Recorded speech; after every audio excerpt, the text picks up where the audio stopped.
போன 2 கிழமையாக பல கிழமைகளாக கிறிஸ்துவுக்கு நாம் யார் என்று நாம் பார்த்துட்டு வருகிறோம். அதில் வேதம் சொல்லும் நாங்கள் முற்றிலும் ஜெயம் கொள்ளுகிறவர்களாக இருக்கிறோம் என்று ரோமர் 8வது அதிகாரத்தில் சொல்லப்படுகிறது. நம்மை அன்பு கூறுகிறவர்களாலே நாம் முற்றிலும் ஜெயம் கொள்ளுகிறவர்களாக இருக்கிறோம். நாங்கள் போன கிழமைக்கு முதல் கிழமை பார்த்தோம், நாங்கள் பாவத்தின் மேலே ஜெயிக்கிற அந்த வல்லமையை தேவன் நமக்கு கொடுத்திருக்கிறார். எத்தனை பேர் ஆமென் சொல்றீங்க?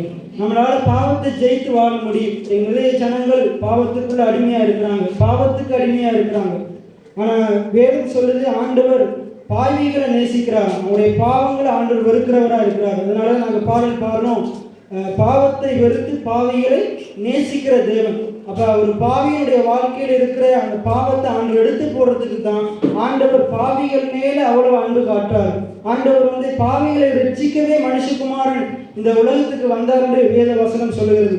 அதுபோல நம்முடைய வாழ்க்கையிலையும் எவ்வளவோ காரியங்களை நாங்கள் ஆண்டவருடைய வார்த்தைக்கு விரோதமாக, ஆண்டவருடைய சித்தத்துக்கு விரோதமாக, ஆண்டவருக்கு விரோதமாக நாங்கள் எவ்வளவோ பாவங்களை, தவறுகளை, குற்றங்களை செய்கிற போதிலுமாய் வேதம் சொல்லுது, அவர் நம்முடைய அக்கிரமங்களை எல்லாம் மன்னித்து நாங்கள் எடுத்துக்கொள்வோம். சங்கீதம் 32வது அதிகாரம் அதில் பாருங்க, அவர் நம்முடைய அக்கிரமங்கள் எல்லாவற்றையும் அவர் மன்னிக்கிற தேவனாக இருக்கிறார். சங்கீதம் 32வது அதிகாரம், எவனுடைய மீறுதல் மன்னிக்கப்பட்டதோ, எவனுடைய பாவம் மூடப்பட்டதோ அவன் பாக்கியவான். எவனுடைய அக்கிரமத்தை கர்த்தர் எண்ணாது இருக்கிறாரோ, எவனுடைய ஆவியில் கபடமில்லாது இருக்கிறதோ அவன் பாக்கியவான். அப்படியே 5வது வசனத்துல பாருங்க, நான் என் அக்கிரமத்தை மறைக்கவும் என் பாவத்தை மறைக்காமல் என் பாவத்தை உமக்கு அறிவித்தேன், என் மீறுதல்களை கர்த்தருக்கு அறிக்கையிடுவேன் என்றேன், தேவர் என் பாவத்தின் தோஷத்தை மன்னித்து. எத்தனை பேர் ஆமென் சொல்றீங்க? இன்னைக்கு நம்முடைய பாவங்கள், அக்கிரமங்கள் எல்லாவற்றையும் நாங்கள் தேவனிடத்தில் அறிக்கையிடுவோமா இருந்தால் அவர் நம்முடைய பாவத்தின் தோஷத்தை மன்னிக்கிறவரா இருக்கிறார். பாருங்க, நம்முடைய தேவன் எவ்வளவு நல்லவர். பாருங்க, உலகத்துல பல்வேறுபட்ட மதங்கள், மார்க்கங்கள் இருக்கிறது. இன்னைக்கு எல்லாரும் என்ன செய்யறாங்க, அவங்க இதுதான் கடவுள், நாங்கள் விசுவாசிக்கிறவர் தான் கடவுள், இப்படி பல்வேறுபட்ட கடவுள்கள், மத நம்பிக்கைகள் உண்டு. ஆனால் நாங்கள் ஆராதிக்கிற ஆண்டவர் எல்லாத்தையும் காட்டிலும் வித்தியாசமானவர். உலகத்தின் மதங்கள், மார்க்கங்களை நீங்கள் எடுத்துக்கொண்டீங்கன்னா அந்த மதமும் மார்க்கமும் என்ன சொல்லும், நீ இதை செய்தாதான் கடவுள் உனக்கு இதை செய்வார், நீ கடவுளை பிரியப்படுத்துறதுக்கு நீ ஒன்று செய்யணும், உன்னுடைய முயற்சியினால தான் என்ன செய்ய முடியும், கடவுளுடைய அன்பை சம்பாதிக்க முடியும். ஆனால் இங்கே வேதம் என்ன சொல்லுது, சுவிசேஷம் என்ன சொல்லுதுன்றா, நீ என்னதான் செய்தாலும் ஆண்டுடைய அன்பை சம்பாதிக்க முடியாது. அந்த ஆண்டவர் இலவசமா அவருடைய கிருபையினால் அவர் கொடுக்கிறார். எத்தனை பேர் ஆமென் சொல்றீங்க? நம்ம எவ்வளவுதான் செய்தாலும், இன்னைக்கு பாருங்க, ஒரு புள்ள எவ்வளவுதான் அப்பா அம்மாவுக்கு என்ன செய்ய, அப்பா அம்மா எவ்வளவு என்ன செய்றாங்க, என்னை எப்படி உடுத்திக்கிறாங்களே, என்னை இப்படி படிக்க வைக்கிறாங்களே, என்னதான் புள்ள முயற்சி செய்து அப்பாவை சந்தோஷப்படுத்த நினைச்சாலும், அப்பாவுக்கு ஏதாச்சும் வாங்கி கொடுத்து நினைச்சாலும், அந்த அப்பாட்ட இருக்கிற அளவுக்கு, அந்த அப்பாட்ட இருக்கிற அளவுக்கு அந்த பெரியான காரியங்கள் இந்த பிள்ளையால செய்ய முடியாது. இந்த பிள்ளைகிட்ட என்ன இருக்கோ அதை வைத்துக்கொண்டு தான் செய்ய முடியும். இன்றைக்கு தேவன் நம்மகிட்ட இந்த உலகத்துல என்னென்னலாம் இருக்கோ அதை காட்டிலும் தேவன் பெரியவராக இருக்கிறார்.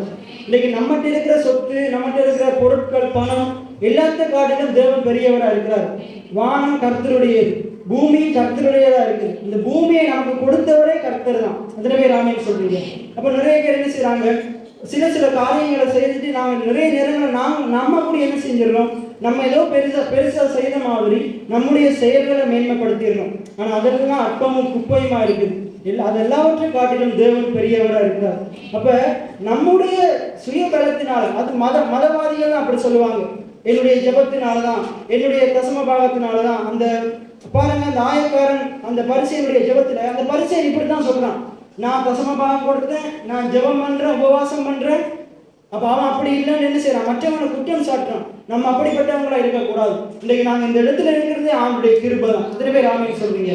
அந்த ஆயக்காரன் எப்படி ஜெபம் பண்றான் பாருங்க, அவன் ஆண்டுடைய பிரசன்னத்துக்கு முன்னுக்கு வர்றதுக்கு துணியாமல் அவன் என்ன செய்யறான், தூரத்துல நின்று கொண்டு அவன் என்ன செய்யறான், தன்னை தாழ்த்தி, ஆண்டவரே பாவியாக என்மேல் கிருபையாயிரும் என்று சொல்லும் பொழுது அந்த பாவியை ஆண்டவர் மீட்டெடுத்தார். ஆண்டவர் சொல்றாரு, இயேசு சொல்றாரு, அந்த பரிசேயன் அல்ல, இவனுடைய ஜெபமே கேட்கப்பட்டது. எத்தனை பேர் ஆமென் சொல்றீங்க? அவன் நீதிமான் அல்ல, இந்த தன்னுடைய பாவங்களை அறிக்கை செய்து என்னுடைய கிருபைக்கு காத்திருந்த இவன் தான் நீதிமான். எத்தனை பேர் ஆமென் சொல்றீங்க? இன்னைக்கு சபையில இவ்வளவு பேர் இருக்கலாம், உலகத்துல நிறைய சபைகள் இருக்கலாம், விசுவாசிகள் இருக்கலாம். தன்னையே தாங்களே உயர்த்துகிறவங்க அவங்க நீதிமான்கள் அல்ல. தாங்கள் நீதியா வாழ்ந்து கொண்டு தங்களுடைய நீதியை மேன்மைப்படுத்துறவங்க நீதிமான்கள் அல்ல. யார் யாரெல்லாம் நான் பாவி என்றதை உணர்ந்து கொண்டு ஆண்டவர் என்னை பரிசுத்தமாக்கி இருக்கிறார், அவர் நீதியுள்ள தேவனாக இருக்கிறார் என்று ஆண்டவரை உயர்த்துறாங்களோ அவர் அந்த பாவிகளை நீதிமான மாற்றார். இதுதான் தேவனுடைய சுவிசேஷம் சொல்கிறது. அப்ப வேதம் சொல்லுது பாருங்க, நான் என் அக்கிரமத்தை மறைக்காமல் என் பாவத்தை உமக்கு அறிவித்தேன், என் மீறுதல்களை நான் அறிக்கையிடுவேன் என்றேன்.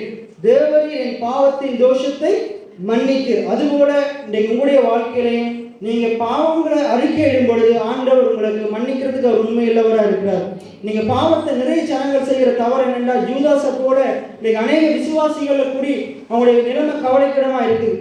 இந்த பூமியில் அவங்க வாழ்கிற வாழ்க்கை அவங்க வெளிப்பிரகாரமா ஆசீர்வாதமா இருந்தாலும் அவங்களுடைய உள்ளம் திரியங்களுக்குள்ள கவலையும் கண்ணீரும் பயமும் நிறைந்து காணப்படுகிறது. இன்னைக்கு வெளியில நீங்க பாவம் செய்யும் பொழுது, போதை வஸ்துக்களை பயன்படுத்தும் பொழுது, மதுவை பயன்படுத்தும் பொழுது, இல்லாட்டி தீய வழியில சம்பாதிக்கும் பொழுது உங்களுக்கு வழிப்பிரகாரமா உங்கள்கிட்ட எல்லாமே இருக்கலாம்.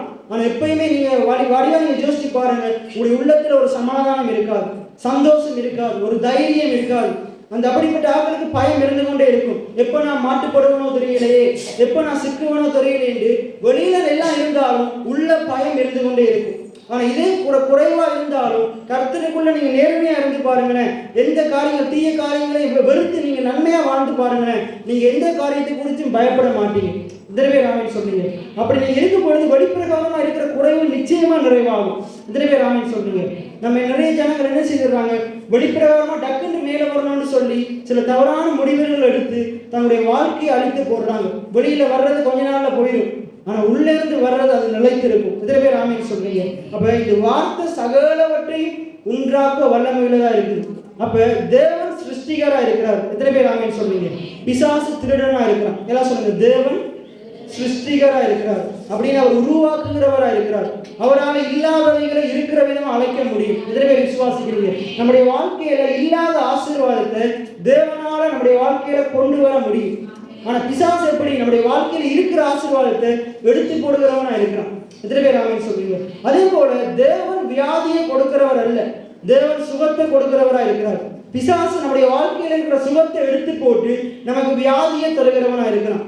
அதை நம்ம அறிந்து கொள்ளணும். அதே போல பிசாசு நம்முடைய வாழ்க்கையில குறைவுகளை கொடுக்கிறவனா இருக்கிறான், தேவன் நிறைவை கொடுக்கிறவரா இருக்கிறார். யாக்கோப்புல சொல்லப்படுது, நீங்கள் ஒன்றிலும் குறைவுள்ளவர்களா இராமல். என்ன எடுத்துக்கொள்வோம், யாக்கோப்பு முதலாவது அதிகாரம், யாக்கோப்பு முதலாவது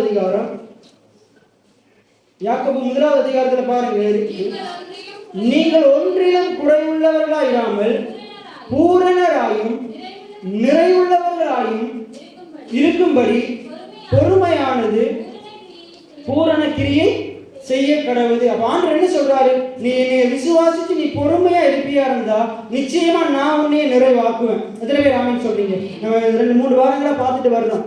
நீங்க வெற்றி பெறுவீங்கன்னு சொல்லல, வேதம் சொல்லுது நான் உங்களை வெற்றி அடைய செய்வேன். எத்தனை பேர் ஆமென் சொல்றீங்க? கர்த்தருக்கு காத்திருக்கிறவர்களை கிருபை சூழ்ந்து கொள்ளும் என்று வேதம் வசனம் சொல்லுகிறது. அப்ப கர்த்தரை நம்பி வாழுகிறவனை கர்த்தர் என்ன செய்வார், அவருடைய கிருபையினால உங்களை அவர் வெற்றியடைய செய்வார். எத்தனை பேர் ஆமென் சொல்றீங்க? உங்களை அவர் செழிப்படைய செய்வாரு, உங்களை அவர் ஆசீர்வதிப்பாரு, உங்களுடைய வியாதிகள் எல்லாவற்றையும் அவர் விளக்குவார். அது கர்த்தரை நம்புகிறவனுக்கு மாத்திரம்தான். கர்த்தரை நம்பாம தங்களுடைய சுயபலத்தை நாடி போகிறவங்களுக்கு அதுக்கு அவங்களுக்கு ஆக்கினை தீர்ப்பு தான் இருக்குது, அவங்களுடைய வாழ்க்கையில அழிவு தான் இருக்குது. அதனாலதான் வேதம் தெளிவா சொல்றது, ஆண்டவர் சிருஷ்டிகரா இருக்கிறார், அவர் சிருஷ்டிகரா இருக்கிறார், அவர் குணமாக்குகிறவரா இருக்கிறார். அப்ப ஆண்டவர் நமக்கு ஜீவனை கொடுக்கிறவரா இருக்கிறார். மரணத்துக்கு அதிபதி ஆண்டவரா பிசாசா? மரணத்துக்கு அதிபதி பிசாசு, மரணத்தை கொண்டு வருகிறவன் பிசாசு. இன்றைக்கு மனுஷனுடைய வாழ்க்கையில பிசாசு மரணத்தை கொண்டு வர, அன்றைக்கு நாளுக்கு நாள் மரண ஓடங்கள் அதிகரித்து கொண்டே போகுது. இப்ப பாருங்கன்னா இந்த நம்முடைய பகுதியில நம்மளை சுற்றிலுமா இப்ப கிட்டத்தட்ட கேள்விப்பட்டேன், கிட்டத்தட்ட 3-4 சின்ன பிள்ளைகளுக்கு கேன்சர். அப்ப இந்த கேன்சரை கொடுத்தது ஆண்டவரா? இந்த கேன்சர்ல இருந்து விடுவிக்க போறவர் தான் கர்த்தர். எத்தனை பேர் ஆமென் சொல்றீங்க? டாக்டர் தான் என்ன சொல்றாங்க, காப்பாற்ற முடியாது, அவங்க எத்தனை நாள்னு சொல்ல முடியாது, ஒரு மாசத்துலயும் சாகலாம், இன்றைக்கு உறவுலையும் செத்து போகலாம், இல்லாட்டி எத்தனை 5 வருஷம் ஆகலாம், 10 வருஷம் ஆகலாம். ஆனா நிறந்து எப்பதான் சாக போறோம்னு சொல்ல முடியாது. இன்றைக்கு ஒருவேளை மறித்து போகலாம். அப்படிப்பட்ட நிலைமையில மருத்துவர் நம்மளை கைவிட்டாலும் நம்மளை படைத்த ஆண்டவர் எல்லா வியாதியிலிருந்து நம்மளை விடுவிக்கிறவராக இருக்கிறார். இத்தனை பேர் ஆமென் சொல்றீங்க? இப்போ நிறைய நேரங்கள்ல நாங்க என்ன செய்திருக்கோம், நம்ம விசேஷமா பேச போற காரியம் நாங்கள் அன்றைக்கு போன கிழமைக்கு முதல் கிழமை பார்த்தோம். ஆண்டவர் நம்மளை பாவத்திலிருந்து விடுவிக்க வைக்கிறவரா இருக்கிறார். பாவத்திலிருந்து நம்மளை ஜெயம் பெற அழைக்கப்பட்டிருக்கிறோம். எத்தனை பேர் ஆமென் சொல்றீங்க? என்ன சொல்லுங்க? முதலாவது நாங்க பாவத்திலிருந்து ஜெயம் பெற நம்மை அழைத்திருக்கிறார். இன்னைக்கு நாங்க பார்க்க போறோம் பிசாசின் மேல் ஜெயம் பெற அழைத்திருக்கிறார். என்ன சொல்லுங்க? பிசாசின் மேல் ஜெயம் பெற என்னை அழைத்திருக்கிறார். ரைட். இன்னைக்கு நாங்க எங்க பிசாசின் மேல ஜெயம் பெறணும்? பரலோகத்திலயா? இந்த தீமையிலிருந்து இந்த உலகத்துல பிசாசின் உலகத்தின் அதிபதியாக பிசாசுல கையில் இருக்கிற இந்த தீமையிலிருந்த உலகத்துல, இந்த பாவம் நிறைந்த உலகத்துல நாங்க பிசாசின் மேல ஜெயிக்கிறவங்களா இருக்கோம். எத்தனை பேர் ஆமென் சொல்றீங்க? ஆண்டவர் பாருங்க, வானத்தையும் பூமியை உண்டாக்கின ஆண்டவர், ஆவியா இருக்கிற தேவன், காணப்படாத ரீதியில் இருக்கிற தேவன், அவர் மாம்சத்தையும் இரத்தத்தையும் உடையவரா இந்த பூமிக்கு வந்தார். இந்த பூமிக்கு கன்னிமரியாளின் வயிற்றில் அவர் பிறந்து என்ன செய்யறாரு? அவர் இந்த பூமியில் அவர் வாழ்ந்து என்ன செய்யறாரு? வளர்ந்து கொண்டிருக்கிறார். 30 வயது வரைக்கும் அவர் என்ன செய்யறார்? தன்னுடைய தாய்க்கும் தகப்பனுக்கும் கீழ்ப்படிந்து அவங்களோட வாழ்றார். 30வது வயதுல அங்க யோவான் ஸ்தானங்களால யோர்தான் நதியில ஞானஸ்தானம் எடுக்கிறாரு. எடுத்த பிறகு அவர் அப்படியே ஊழியத்துக்குள்ள போறார். அதுக்கடுத்து நமக்கு தெரியும் 3 வருஷம் அவர் என்ன செய்யறாரு? முழுமையா அவர் ஊழியத்துக்குள்ள வந்தார். ஊழியத்துக்குள்ள வரும்போது வேத வசனத்துல எல்லாம் திருப்பிக் கொள்வோம். அப்போஸ்தலர் 10வது அதிகாரம் 38வது வசனம். அவர் அவருடைய 3.5 வருஷ ஊழியத்துல அவர் எப்படிப்பட்டவரா இருந்தாருன்னு அந்த வசனம் சொல்லுது பாருங்க.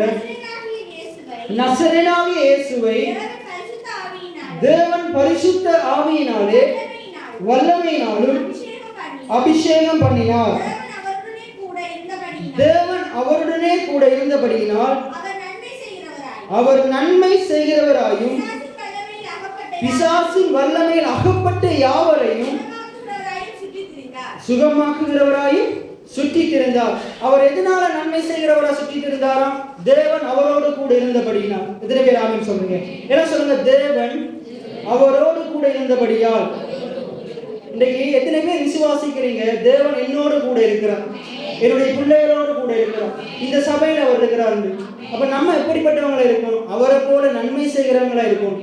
அப்ப ஒரு மனுஷனுக்குள்ள தேவன் இருப்பாரா இருந்தா அவன் எப்படிப்பட்டவனா இருப்பான்? நன்மை சொல்லுங்க, நன்மை செய்கிறவனா இருப்பான். ஏண்டா தேவனிடத்துல என்ன இருக்குது? நன்மை தான் இருக்குது. பரலோகத்துல என்ன இருக்குது? நன்மை தான் இருக்குது. அங்க யாக்கோபுல 1வது அதிகாரத்துல சொல்லப்படுகிறது, நன்மையான எந்த ஈவும், எனக்கு பிடித்த வசனம், பூரணமான எந்த வரமும் பரத்திலிருந்து உண்டாகி. அப்ப அங்க இருக்கிறது தான் இங்க வரும். அப்ப தேவனிடத்துல தீமை ஒன்றுமே இல்லை. அது கீழே வந்து சொல்லப்படுது, இதுல மாறுதல் ஒன்றுமே இல்லை. தேவனிடத்துல நன்மை மாத்திரம் தான் இருக்குது. அங்க அது வேற காரியம் ஒன்றுமே, மாற்றம் ஒன்றுமே இல்லை. நன்மையானது மட்டும்தான் இருக்குது. அப்ப நன்மையானது அவர்கிட்ட இருக்குமா இருந்தா அவர் கொடுக்கிறது என்ன விதமா இருக்கும்? நன்மையானதா தான் இருக்கும். அப்ப இந்த வசனத்துல சொல்றது பாருங்க, அங்க தேவன் அவரோடு கூட இருந்தபடியினால் அவர் என்ன எப்படிப்பட்ட காரியங்களை செய்கிறவரா இருந்தாலும் நன்மை செய்கிறவங்களா இருந்தாலும். இதை பாருங்க, ஜோசேப்புடைய வாழ்க்கையில இதை நாங்க பார்க்கலாம். ஜோசேப்பினுடைய சகோதரர்கள் யோசேப்புக்கு நன்மை செய்தார்களா தீமை செய்தார்களா? தீமை செய்தார்கள். ஆனா யோசேப்பு மாறி அவர்களுக்கு என்ன செய்தான்? தீமையா செய்தான். அவன் நன்மை செய்தான். ஆனா ஜோசேப்பு அவங்க சகோதரர்கள் பார்த்து 10 சகோதரர்கள் பார்த்து சொல்றான், நீங்களோ எனக்கு தீமை செய்ய நினைத்தீர்கள், ஆனா என்னோடு இருக்கிற என் தேவன் அதை நன்மையாக முடிய பண்ணினார். இதற்கு ஆமென் சொல்றீங்க. அப்ப இன்னைக்கு நான் உங்களுக்கு சொல்லுகிற அந்த ரகசியம் என்னன்னா, இன்னைக்கு தேவன் உங்களோடு கூட இருக்கிறார். தேவன் உங்களுக்குள்ள இருக்கிறார்.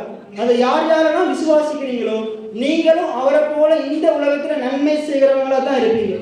வெறுமனே நன்மையை பெறுகிறவர்களாய் மாத்திரமல்ல, நீங்க நன்மை செய்கிறவங்களா இருப்பீங்க. இதே அப்போஸ்தலர்கள்ல சொல்லப்படுது, வாங்குகிறதை பார்க்கிலும் கொடுப்பதை மேல் என்று இயேசு சொல்லியிருக்கிறாராம். எப்படி போட்டுக்கிற? வாங்குவதை பார்க்கிலும் கொடுப்பதை மேல் என்று இயேசு சொல்லியிருக்கிறாராம். அப்ப இயேசு இந்த உலகத்துல வாழ்ற நாட்கள்ல அவர் கொடுக்கிறவரா இருந்தார். பிதா தனக்கு கொடுத்த அன்பை ஜனங்களுக்கு கொடுத்தார். பிதா தனக்குள்ள கொடுத்த சுகத்தை ஜனங்களுக்கு கொடுத்தார்.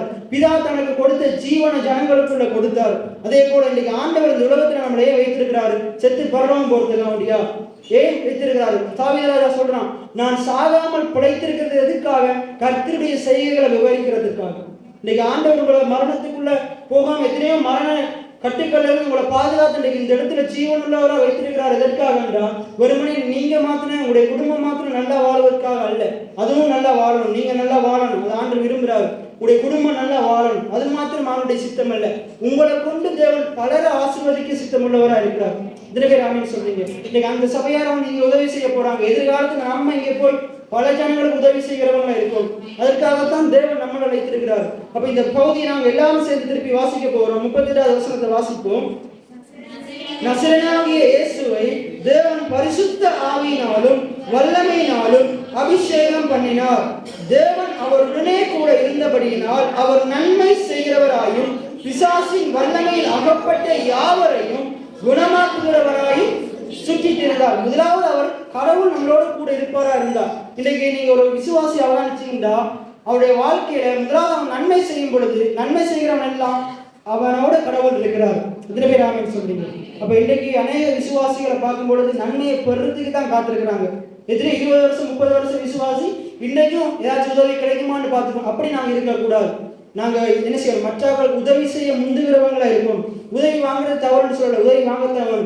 அதே போல நாங்கள் மற்றவங்களுக்கு உதவி செய்கிறவங்களா இருக்கணும். என்ற வேதம் என்ன சொல்லுது?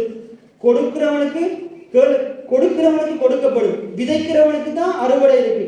அப்ப விதைக்கிறவன் சிறுக விதைக்கிறவன் சிறுக அறுப்பான், பெருக விதைக்கிறவன் பெருக அறுப்பான். இன்னைக்கு யாராவது உங்களோட வாழ்க்கையில் அவங்க உதவி செய்யறாங்களா இருந்தா ஆண்டவர் அவங்களை ஆசீர்வதிப்பார். அதே போல நீங்க பெற்ற உதவியை மற்றவர்களுக்கு பகிர்ந்து கொடுப்பீங்களா இருந்தா தேவன் உங்களையும் ஆசீர்வதிப்பார். எத்தனை பேர் ஆமென் சொல்றீங்க? நம்ம விதை எடுத்து வாய்க்குள்ள போட்டோமா இருந்தா அது என்ன செய்யாது? முளைத்து 30, 60, 100 பலன் கொடுக்காது. இதே நீங்க விதையை விதைப்பீங்களா இருந்தா அது பல மடங்கு உங்களுக்கு என்ன செய்யும்? பலனை கொண்டு வரும். எத்தனை பேர் ஆமென் சொல்றீங்க? உதாரணத்துக்கு சொல்றேனே, இப்ப நீங்க என்ன செய்றீங்களா? ஒரு ஆள் கடல் தொழில் செய்யறாரு. இப்ப கடல் தொழில் செய்யறவர் என்ன செய்யறாரு? அவருக்கு அன்றைக்கு வருமானம் ஒரு 1 லட்சம் ரூபாய் கிடைக்குது. 1 லட்சம் ரூபாய் கிடைக்குது. இப்ப அவர்கிட்ட ஒரு போட் இருக்குது. இப்ப இவர் என்ன செய்வாரு? போயிட்டு அதை அப்படியே 1 லட்சம் ரூபாய் எடுத்து செலவழிச்சிருவாரா? முதலாவது வந்த உடனே அவர் என்ன செய்வாரு?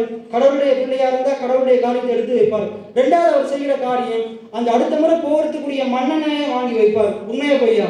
அதுதான் விதை. அதை அவர் எடுக்காம அப்படி முழுவதும் அவர் என்ன செய்வார்? தன்னுடைய வீட்டு காரியங்களுக்கு சாப்பாட்டுக்கு செலவழிப்பாரா இருந்தா, வேற காரியங்களுக்கு செலவழிப்பாரா இருந்தா அடுத்த முறை அவர் போட்டுக்கு மனம் அடிக்கிறதுக்கு மற்றவன்கிட்ட கையேந்தி தான் நிற்கணும், கடன் தான் வாங்கணும். இன்னைக்கு அநேக விசுவாசிகள் இப்படிப்பட்டவர்களாக தான் இருக்கிறாங்க. ஞானம் இல்லாம செயற்படுகிறாங்க. ஆண்டவர் அவங்களை நிறைய ஆசீர்வதிச்சிருக்கிறார். அந்த ஆசீர்வாதத்துல கொஞ்சத்தை என்ன செய்ய முடியல, அது கொஞ்சத்தை வடிவா அவங்களை அடுத்த விதையா விதைக்க முடியல. ஆண்டவர் கொடுக்கறதுல ஒரு பகுதி எடுத்து ஆண்டவருக்கு கொடுக்க முடியல, ஏழை எளிய ஜனங்களுக்கு கொடுக்க முடியல. அதனாலதான் பற்றாக்குறையில் இருக்கிறாங்க. எவ்வளவு வருமானம் வந்தாலும் ஆகாய புத்தகத்துல சொல்லப்படுகிறது போல பொத்தலான பையில போடுகிறது போல இருக்குது. ஆனா தேவனுக்குள்ள வாழுகிற கிறிஸ்தவனை ஆண்டவர் எப்படி தெரியுமா வாழ பண்ணுவாரு? அவனை திருப்தியாக்கி அவர் நடத்திடுவார். அவருடைய தேவைகள் அவர் சந்திப்பார், மீதம் எடுக்க வைப்பார். எதற்கு மீதம் எடுக்க வைக்கிறாரு? இவன் மட்டும் திருப்பி வாழ்றதுக்கா? பிறனுக்கு கொடுக்கத்தக்கதாக வாழ்றதுக்கு தான் ஆண்டவர் மீதம் எடுக்க வைக்கிறார். எத்தனை பேர் ஆமென் சொல்றீங்க? பேதுருடைய வாழ்க்கையில அவன் வலைய போடுறான், மீனே இல்லை. ராமலோகம் பிரயாசப்படுறான், மீன் ஒன்றுமே ஆக படல. அங்க ஆண்டவர் வர்றார், இயேசு கிறிஸ்து வர்றார். அவர் சொல்றாரு, நீ என்ன செய், கடலின் ஆழத்துல வலைய போடுன்னு சொல்லும் பொழுது ஆண்டருடைய வார்த்தை அவர் சொல்றார், ராமலோகம் பிரயாசப்பட்டேன், ஒரு மீனுமே அகப்படல, ஆகிய நம்முடைய வார்த்தையின்படி நான் வலைய போடுறேன். அதுக்கு முன்னுக்கு இயேசுவோட பிரசங்கத்தை கேட்கும்போது அவனுக்குள்ள விசுவாசம் வந்துருச்சு. இவர் எப்படிப்பட்டவர்கள்? இவர் உலகத்தை உண்டாக்கினவர், இவருடைய வார்த்தையில வல்லமை இருக்குது. இவ்வளவு நாள் நான் பிரயாசப்பட்டேன், எனக்கு 20 வருஷம் அனுபவம் இருக்குது. ஆனாலும் இன்றைக்கு ஏதோ இவர்கிட்ட ஏதோ இருக்குது, இவருடைய வார்த்தையில வல்லமை இருக்குது. இந்த வார்த்தைக்காக நான் வலைய போடுறேன்னு சொல்லி விசுவாசத்தோட போட்டான். அங்க 2 படகு நிறையத்தக்கதாக மீன் அகப்பட்டுச்சு. அங்க பாத்தீங்கன்னா வேதம் சொல்லுது, அங்க சுற்றில இருந்த இன்னொரு படகு என்ன செய்யறாங்களா? இவனுக்கு உதவி செய்யறதுக்கு வர்றாங்களா, கையை பிடிக்கிறாங்களா. இப்ப பாருங்க, இவனுடைய படகுல மீன் நிறைஞ்சு வழிந்தது. அவன் என்ன செய்யறான்? மற்றவங்களுக்கும் கொடுக்குறான். இவன் மட்டும் போனவனே எனக்கு தந்துடணும்னு சொல்லல, அவன் கொடுக்குறான். அதுக்கப்புறம் பாத்தீங்கன்னா கரைக்கு போன பிறகு ஏசு என்ன சொல்றாரு? நீ என் பின்னே வா, நான் உன்னை மனுஷனை பிடிக்கிறவன் ஆக்குவேன். மீனெல்லாம் அவங்க அப்பா அம்மாட்ட கொடுக்கல, அப்படியே படகை விட்டுட்டு வலையெல்லாம் விட்டுட்டு அப்பா அம்மாவையெல்லாம் விட்டுட்டு பேதுரு, அந்திரேயா, யாக்கோபு, யோவானா அங்கேயே விட்டுட்டு என்ன செய்யறாங்க? இதுல அந்திரேயாவும் யோவானையும் குறித்து சொல்லப்படுது, அவனுடைய தகப்பனையும் தாயையும் விட்டுட்டு அப்படியே போயிட்டாங்க ஆண்டவருக்கு பின்னுக்கு. ஆண்டவர் அவங்களை எல்லாவற்றின் மேலையும் உயர்த்தினார். இதுல பேர் ஆமென் சொல்றீங்க? இன்றைக்கு ஆண்டவர் அதே காரியத்தை அவங்களுக்கு சொல்றாரு. ஆண்டவர் உங்களுக்கு வருமானத்தை தர்றாரா? உங்களுக்கு ஆசீர்வாதம் வேணுமா? நீங்களும் கொடுக்கிறவங்களா வாழணுமா? நீங்களும் அநேக ஜனங்களுக்கு நன்மை செய்கிறவங்களா வாழணுமா? ஆண்டவர் உங்களை கொண்டவர் செய்ய வல்லமை உள்ளவராக இருக்கிறார். அதை முதலாவது நீங்க விசுவாசிக்கணும், நீங்க நம்பணும். நான் அநேகருக்கு கொடுப்பேன், இந்த கரம் வாரி இறைக்கும் என்று சொல்லணும். இதுல பேர் ஆமென் சொல்றீங்க? நீதிமொழி சங்கீதம் சொல்லப்படுது, வாரி இறைத்தான், ஏழைகளுக்கு கொடுத்தான், அவனுடைய நீதி நிலைத்திருக்கும் என்று வேதம் சொல்லுது. எத்தனை பேர் ஆமென் சொல்றீங்க? அப்ப ஆண்டவர் இந்த கரத்தை நமக்கு தந்தது எதற்காக? வெறுமனை வாங்குகிறதுக்காக மாத்திரமல்ல, அநேகருக்கு வாரி இறைப்பதற்காக. எத்தனை பேர் ஆமென் சொல்றீங்க? அப்ப ஒருத்தனோட கர்த்தர் இருப்பாரா இருந்தா அவன் அநேகருக்கு நன்மை செய்கிறவனா இருப்பான். அடுத்த 2வது வசனம், அதுக்கு அடுத்த வாசிங்க. நன்மை செய்கிறவராயும் பிசாசின் வல்லமையினால் அகப்பட்ட யாவரையும் குணமாக்குகிறவராயும் சுற்றி திரிந்தார். அப்ப வேதம் சொல்லுது பாருங்க, தேவன் அவரோடு கூட, தேவன் இயேசுவோடு கூட இருந்தபடியினால் இயேசு நன்மை செய்கிறவராய் சுற்றி திரிந்தார். அடுத்தது சொல்லுது, பிசாசின் வல்லமையில் அகப்பட்ட யாவரையும் சுகமாக்குகிறவராய் சுற்றி திரிந்தார். இப்படி இருக்க வேண்டிய இன்றைய கால விசுவாசிகள் எப்படிப்பட்டவங்களா இருக்கிறாங்கன்றா, நன்மையை வாங்கி கொண்டிருக்கிறாங்க, நன்மையை பெற்று கொண்டிருக்கிறாங்க. அடுத்த காரியம் என்னண்டா, இவங்களே வியாதிக்குள்ள இருக்கிறாங்க. வியாதியிலிருந்து சுகமாக்க வேண்டிய நிலைமையில் இருக்க வேண்டிய ஒவ்வொரு விசுவாசியும் இன்னைக்கு அவங்களே வியாதிக்குள்ள இருக்கிறாங்க. யாராவது வந்து என் தலையில கைய வைக்க மாட்டாங்களா, யாராவது என்னை சுகமாக்க மாட்டாங்களா என்று என்ன செய்யறாங்க, இவங்க சுகத்தை தேடி ஓடி அங்கங்க ஓடிக்கொண்டிருக்கிறாங்க. ஆண்டவர் உங்களை சுகமாக்குகிற மருத்துவராக இருக்கிறார். வேதம் சொல்லுது, அவர் நம்முடைய வியாதியை நம்மை விட்டு விலக்குகிறவராக இருக்கிறார். அதுல பேர் ஆமென் சொல்றீங்க. அப்ப இன்றைக்கு நாங்க எப்படிப்பட்டவங்களா இருக்கணும்? இயேசு பூமியில மனுஷனா தானே இருந்தாரு. அந்த மனுஷனால, அந்த இயேசு கிறிஸ்து மனுஷனா மாம்சத்தையும் இரத்தத்தையும் உடையவராக தான் இருந்தார்.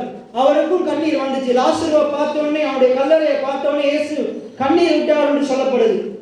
அநேக ஜனங்கள், மேய்ப்பன் இல்லாம ஜனங்கள் சிதறுகிறத கண்டு ஆண்டவர் கவலைப்பட்டார், கண்ணீர் விட்டார், துன்பப்பட்டார். எதனால்? இது ஜனங்கள் என்னை அறியாம அறிந்து போகிறார்களே என்று கண்ணீர் விட்டார், கவலைப்பட்டார். கவலைப்பட்டு அப்படியே விடல, லாசருவை உயிரோடு கொண்டு வந்தார். எத்தனை பேர் ஆமென் சொல்றீங்க? இந்த இயேசுவுக்குள்ள இருந்து அதே ஆவியானவர் தான் உங்களுக்குள்ள இருக்கிறார். ஆண்டவர் சொல்றார், சாவுக்கே எதுவான சரீரங்களை உங்களாலே உயிர்ப்பிக்க முடியும். இன்றைக்கே நம்மளால உயிர்ப்பிக்க முடியல. மார்க்கு 16வது அதிகாரம் 17வது வசனத்துல சொல்லப்படுது, நீங்க கைகளை வைப்பீர்கள், பிசாசு ஓடுவான். நீங்க கைகளை வைக்கும் போது அங்க சுகம் உண்டாகும். ஏன் நம்மளால சுகமாக்க முடியல?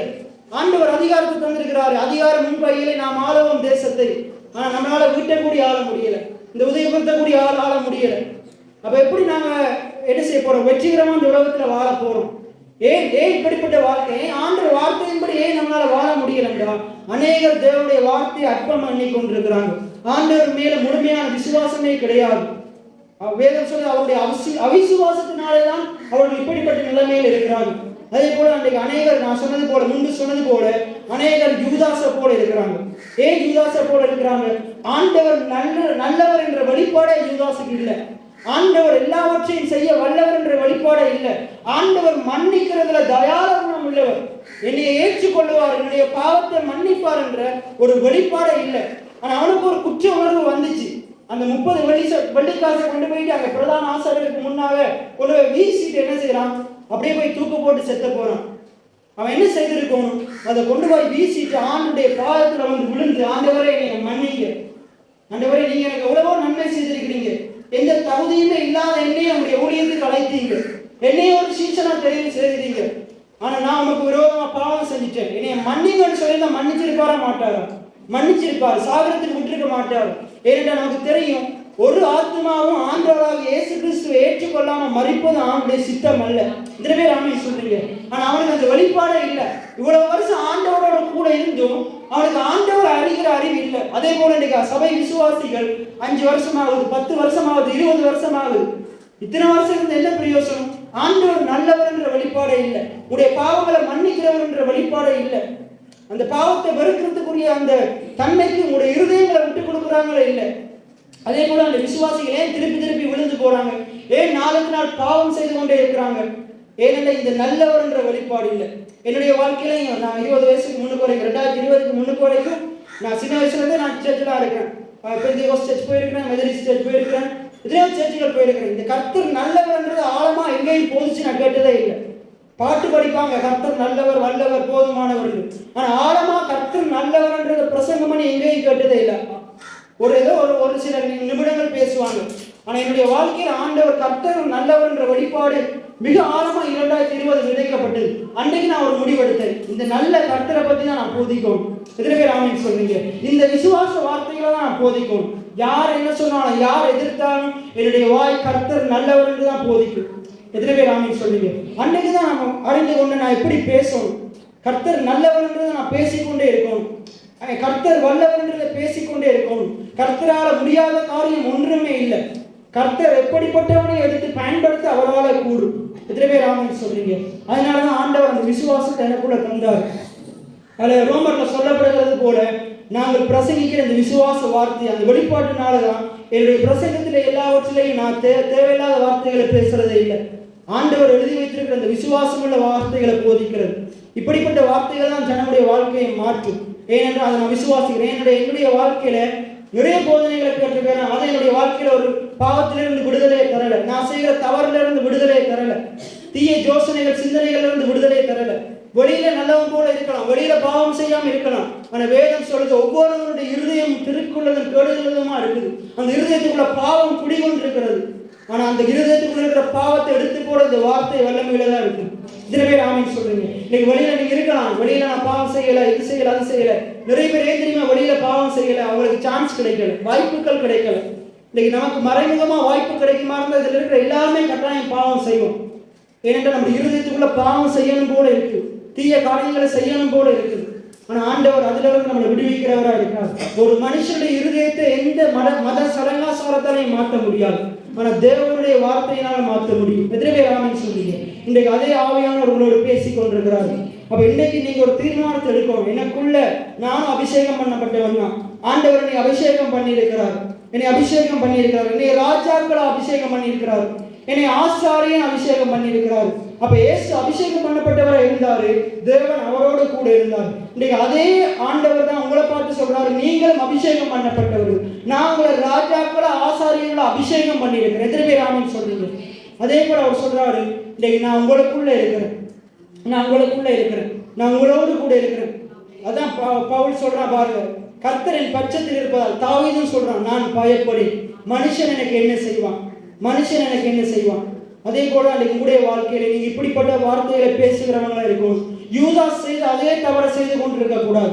பாவம் செஞ்சுட்டு போயிட்டு என்ன செய்யக்கூடாது, தவறான காரியம் முடிவு எடுக்கக்கூடாது. பாவத்தை மன்னிக்கிற தேவனிடத்தில் ஓடி வரணும். ஆதாம் ஏவாளும் செய்த தவறும் அதுதான். ஆதியாமத்தில் நீங்க எடுத்தீங்கன்னா பாவம் செய்த பிறகு அவங்க என்ன செய்யறாங்க, தேவனுடைய சத்தம் கேட்கும் பொழுது ஓடி வந்து, ஆண்டவரே நீ இவ்வளவா நேசித்தீங்க, நான் பாவம் செஞ்சுட்டேன்னு ஆண்டுகிட்ட மன்னிப்பு கேட்காம போயிட்டு மரத்துக்கு பின்னுக்கு ஒளிந்து கொள்றாங்க, விக்கிரகங்களுக்கு பின்னுக்கு ஒளிந்து கொள்றாங்க. இன்னைக்கு பாருங்க அந்த வசனத்தை எடுங்க. ஆதியாகமம் 3ஆம் அதிகாரத்தில் இருக்குது பாருங்க. அவங்க பாவம் செய்த பிறகு அவங்க செய்யற தவறை பாருங்க. அப்பொழுது தேவனாகிய கர்த்தர் ஆதாமை கூப்பிட்டு, நீ எங்கே இருக்கிறாய்? அதற்கு அவர், நான் தேவரீருடைய சத்தத்தை கேட்டு நான் நிர்வாணியா இருப்பதுனால் பயந்து ஒளித்துக் கொண்டேன் என்றான். அநேக விசுவாசிகள் அப்படித்தான். தேவன் தம்முடைய ஊழியக்காரன் மூலமா போதிக்கும் பொழுது, பாவத்தை கடிந்து கொள்ளும் பொழுது, பாவத்தை கண்டித்து உணர்த்தும் பொழுது அநேக விசுவாசிகள் போயிட்டு ஒளிந்து கொள்றாங்க. சர்ச்சுக்கு வர்றதுக்கே பயமா இருக்குது. எங்க தேவன் ஊழியக்காரங்க மூலமா என்னுடைய பாவத்தை வெளிப்படுத்திடுவாரோ, என்னைய பத்தி சொல்லிடுவாரோ, நான் செய்யற தவறான காரியங்களை வெளிப்படுத்திடுவாரோ பயந்து ஒழிகிறவங்களா இருக்கக்கூடாது. நீங்க என்னத்துக்கு சர்ச்சுக்கு வரும்போதே அதுக்காண்டி தான் வரணும். என்னத்துக்காண்டி வரணும்? அதுல ஒரு காரியத்துக்காக விசேஷமா வரணும். அடிக்கடி நான் ஒரு ஊழியக்காரர பிரசங்கத்தை கேட்கறது, யோசப் பண்றேன். அவருடைய ஆவிக்குரிய தகப்பன் வந்து ஃபாதர் பெக்மன்ஸ். அவர் அடிக்கடி அவருடைய பிரசங்கத்துல சொல்லுவாரு, நான் என்ன செய்வேன், மாசத்துக்கு ஒருக்க கட்டாயம் நான் என்னுடைய தலைமை சர்ச்சுக்கு போயிடுவேன், ஃபாதர்கிட்ட போயிடுவேன். எதுக்கு போவேன்? ஃபாதர்கிட்ட பாராட்டு வாங்குறதுக்கு இல்லை, ஃபாதர் என்னுடைய தலையில குட்டோம், நான் செய்யற தவறை உணர்த்தி என்னுடைய தலையில குட்டோம், அவர் என்னை கண்டிக்கணும். அந்த கண்டிப்பை பெறதுக்காண்டி அவர் போவார். அவர் என்னை சீர்திருத்தம், நான் சின்ன பிள்ளை செய்தாலும் அவர் என்னை கடிந்து கொண்டு என்னை உணர்த்தோம். அவர் தன்னை என்ன செய்யறாரு, ஃபாதர்கிட்ட போயிட்டு அவர் முதலாவது போயிட்டு அவருடைய பாதத்தில் அமர்ந்துருவார். அவர் அமர்ந்திருக்கும் போது ஃபாதர் என்ன செய்வார், ஜெபம் பண்ணி கடைசி அவர் செய்யற தவறுகள்னு சொல்லுவார். அப்ப அவர் இதை சரிப்படுத்தி கொள்ளதான் அவருடைய வாழ்க்கையில பெரிய உயர்வுகள் வந்துச்சு. அந்த ஊழியக்காரர் தான் தாய் போல தேற்றி என்ற பாடல் எழுதினார், ஒரு மகிமை மேலும் என்ற பாடல் எழுதினார், உம்மை நம்பும் நான் பாக்கியவன் என்ற பாடல் எழுதினார். இதில் பேர் ஆமென் சொல்றீங்க. பாருங்க, ஃபாதருக்குள்ள இருந்து அதே அபிஷேகம் இன்னைக்கு அவருக்குள்ள வந்துச்சு. எதனால? அவர் அந்த ஆண்டவருடைய ஊழியக்காரனுக்கு கீழ்ப்படிந்து நடத்ததால், அந்த ஊழியக்காரன் கண்டித்து உணர்த்தும் போதெல்லாம் அதுக்கு அவர் கீழ்ப்படிந்ததால், அதுக்கு தன்னை அர்ப்பணித்ததால். அப்ப அதே போல அன்றைக்கு ஆண்டுடைய பிள்ளைகளாகி நாங்களும் இருக்கணும். நம்முடைய பாவங்களை ஆண்டு உணர்த்தும் பொழுது நாங்கள் ஆண்டு விட்டு ஓடி ஒழிகிறவங்களா இருக்கக்கூடாது. இளையகுமாரனை போல அப்பாட்ட திருப்பி ஓடி வருகிறவங்களா இருக்கும். இதில் பேர் ஆமென் சொல்றீங்க. பாருங்க, யார் வேதத்துல யாரெல்லாம் ஆண்டு பாவத்தை உணர்ந்து கொண்டு ஆண்டவரிடத்துல கிட்டி சேர்ந்தாங்களோ ஆண்டவர் அவங்களை எல்லா தீங்களையும் ரட்சித்தாரா இல்லையா? நீ இன்றைக்கு இந்த பாவம் செய்தபடினா நீ இப்பவே மறித்து போவேன்னு சொல்லல. பாவத்தை உணர்ந்தவங்களையெல்லாம் ஆண்டவர் மன்னித்தார். அங்க பாருங்க, ஆக்கில்லா பிரிஸ்கில்லா அவங்க பாவத்தை உணர்ந்து கொள்ளவே இல்லை. அவங்க பாவத்தை மறைக்கிறாங்க, தாங்க செய்த குற்றத்தை மறைக்கிறாங்க. நாங்கள் முழுமையாக தந்துட்டோம்னு சொல்கிறாங்க, நாங்கள் முழுமையாக தந்துட்டோம்னு சொல்கிறாங்க. பாதியை ஒழிச்சு வச்சுட்டு நாங்கள் முழுமையாக ஆண்டவருக்கு கொடுத்துட்டோம்னு சொல்கிறாங்க. ஆனால் அந்த இடத்துல மறைத்து போகிறாங்க. பாவத்தை மறைக்கிறவன் வாழ்வடைய மாட்டான், அவைகளை அறிக்கை செய்து விட்டு விடுகிறவனோ தேவனிடத்தில் இரக்கம் பெறுவான். ஒருவேளை உங்களுடைய வாழ்க்கையில பாவ அடிமைத்தனங்கள் இருக்கலாம். ஒருவேளை நீங்க வெளியில பாவம் இல்லாட்டி உங்களுக்கு பாவ இச்சைகள், உடைய ஆசைகள், தீய ஆசைகள் உங்களுடைய இருதயத்துல வரலாம். பண ஆசை, பொருள் ஆசை உங்களுடைய இருதயத்துல வரலாம். நீங்க செய்ய வேண்டியது ஆண்டவரை விட்டு ஓடக்கூடாது. ஆண்டவரே, இந்த தீய எண்ணங்கள் எனக்குள்ள இருக்குது அப்படி நீங்க ஒத்துக்கொள்ளணும். பாவங்களை மறைக்க கூடாது. 19வது சங்கீதத்தை எடுத்துக்கொள்வோம். அதுல கடைசி 3 வசனங்கள் அதை நாங்க பார்ப்போம். 19வது சங்கீதத்துல கடைசி 3 வசனங்கள். தன் பிழைகளை உணர்கிறவன் யார்? மறைவான குற்றங்களுக்கு என்னை நீ. இதை யாருமே சொல்ல முடியாது நான் மறைவான குற்றங்களை செய்யவே இல்லை. எல்லாருக்குள்ளேயும் உங்களுக்கு அந்தரங்க வாழ்க்கையில உங்களுக்குள்ள தீய காரியங்கள் இருக்கிறது. அப்ப தாவீது சொல்றான் பாருங்க, ஆண்டவருக்கு முன்னுக்கு என்ன செய்யறான்? தைரியமா சொல்றான். என்ன செய்யறான்? உண்மையை அப்படியே வெளிப்படுத்துறான். நான் யாருன்றது அப்படியே ஆண்டவருக்கு வெளிப்படுத்துறான். இன்னைக்கு நம்ம என்ன செய்யறோம்? ஆண்டுடைய சமூகத்துல அதுக்கு நம்ம ஒரு சங்கீதத்தை வாசிச்சோம். அதுலேயும் எதைத்தான் போட்டிருக்கு, நம்ம தேவனுக்கு முன்னுக்கு நம்மளை என்ன செய்ய முடியாது, நம்முடைய பாவங்களை குற்றங்களை மறைக்க முடியாது. இதை சொல்லப்படுது பாருங்க, தன் பிழைகளை உணர்கிறவன் யார்? மறைவான குற்றங்களுக்கு என்னை நீங்களாக்கும், துணிகரமான பாவங்களுக்கும் உமது அடியேனை விலக்கி காரும், அவைகள் என்னை ஆண்டு கொள்ள ஒட்டாது. அதான் நம்ம பார்த்தோம், போன நம்ம பார்த்தோம். நாங்க பாவத்தின் மேல ஜெயம் எடுக்கிறவங்களா இருக்கோம், நாங்க பாவத்தை ஆண்டு கொள்ளுகிறவங்களா இருக்கோம். பாவம் நம்மளை ஆண்டு கொள்ள நம்ம அனுமதிக்க கூடாது. அதே போல இன்றைக்கு நாங்க பார்க்க போறோம், நாங்க பிசாசு ஆண்டு கொள்ளுகிறவங்களா இருக்கோம், பிசாசை நாங்க விரட்டுகிறவங்களா இருக்கோம். பிசாசு நம்மளை விரட்ட நம்ம அனுமதிக்க கூடாது. இத்தனை பேர் ஆமீன் சொல்றீங்க? ஆண்டுடைய பிள்ளைகள் பிசாசை பார்த்து பயந்து ஓடுகிறவங்களா இருக்கக்கூடாது, பிசாசை விரட்டி அடிக்கிறவங்களா இருக்கும். இத்தனை பேர் ஆமீன் சொல்றீங்க? அவங்க வியாதியை நம்ம விரட்டி அடிக்கிறவங்களா இருக்கும், தரித்திரத்தை நம்ம விரட்டி அடிக்கிறவங்களா இருக்கும். இன்னைக்கு நாங்க பார்க்க போகிறோம், ஆண்டவர் நல்லவரா இருக்கிறாரு, பிசாசு கெட்டவனா இருக்கிறான். ஆண்டவர் கொடுக்கிறவரா இருக்கிறாரு, பிசாசு எடுக்கிறவனா இருக்கிறான். கர்த்தர் ஜீவனை கொடுக்கிறவர், பிசாசு மரணத்தை கொடுக்கிறவன். எத்தனை பேர் ஆமீன் சொல்றீங்க? இதுல பாருங்க, துணிகரமான பாவங்களுக்கு அடியேனை விலக்கி காரும், அவைகள் என்னை ஆண்டு கொள்ள ஒட்டாது. எல்லாம் சொல்லுங்க, துணிகரமான பாவங்களுக்கு என்னை விலக்கி காரும், பாவங்கள் என்னை ஆண்டு கொள்ள விடாதிரும். நீங்க ஒவ்வொரு நாளும் இதை ஜெபம் பண்ணணும். ஒருவேளை உங்களுடைய வாழ்க்கையில பாவத்தை உங்களால விட முடியலாட்டி, நிச்சயமா உங்களால விட முடியாது. ஆண்டுடைய உதவி இல்லாம ஒரு மனுஷனால தன்னுடைய பாவங்களை மேற்கொள்ள முடியாது. அதான் வேத வசனத்தின் சத்தியமா இருக்கு. அப்ப ஆண்டவரே, நீங்க எனக்கு உதவி செய்யுங்க. ஒருமனை உதவி வரும் கண்மலை நோக்கி பார்க்கிறேன் என்று பார்வை மட்டும் பாடினா போதாது. உடைய வாழ்க்கையில பாவ சோதனைகள் வரும்பொழுது, இச்சைகள் வரும்பொழுது வாயை திறந்து சொல்லணும், ஆண்டவரே உம்மை நோக்கி பார்க்கிறேன், எனக்கு உதவி செய்யுங்க. இந்த பாவ எண்ணங்களை மேற்கொள்றதுக்கு எனக்கு உதவி செய்யுங்க. என்னை இதிலிருந்து விடுவித்திரளுங்க. என்னால் பாவத்தை மேற்கொள்ள முடியல, பாவ சிந்தனைகளை மேற்கொள்ள முடியல, இந்த தவறான வார்த்தைகளை பேசுறதை நிப்பாட்ட முடியல, எனக்கு நீங்க உதவி செய்யுங்கன்னு சொல்லும் பொழுது ஆண்டவர் உங்களுக்கு உதவி செய்கிறவரா இருக்கிறார். அது வெறுமனை பாட்டு பாடிட்டு சும்மா இருக்கிறவன் உண்மையான ஒரு கிறிஸ்தவனே இல்லை. அது தினந்தோறும் உடைய வாய் அறிக்கை செய்ய வேண்டும். அப்பா, எனக்கு நீங்க யார் உதவி செய்யலாம்? உங்களால் மாத்திரம்தான் எனக்கு உதவி செய்ய முடியும். அவைகளை சொல்லப்படுது பாருங்க, அவைகளை நீ ஆண்டு கொள்ள ஒட்டாது, அப்பொழுது நான் உத்தமனாகி பெறும் பாதகத்துக்கு. ஆண்டவர் உதவி செய்வராக இருந்தா எல்லா பாதகத்தில இருந்தும் எல்லா துன்பத்தில இருந்தும் நாங்கள் நீங்களாக்கி நாங்கள் ரட்சிக்கப்பட்டு ஒரு வாழ்க்கையை வாழ முடியும். எத்தனை பேர் ஆமீன் சொல்றீங்க? சத்தமா ஒரு ஆமீன் சொல்லுவோமா?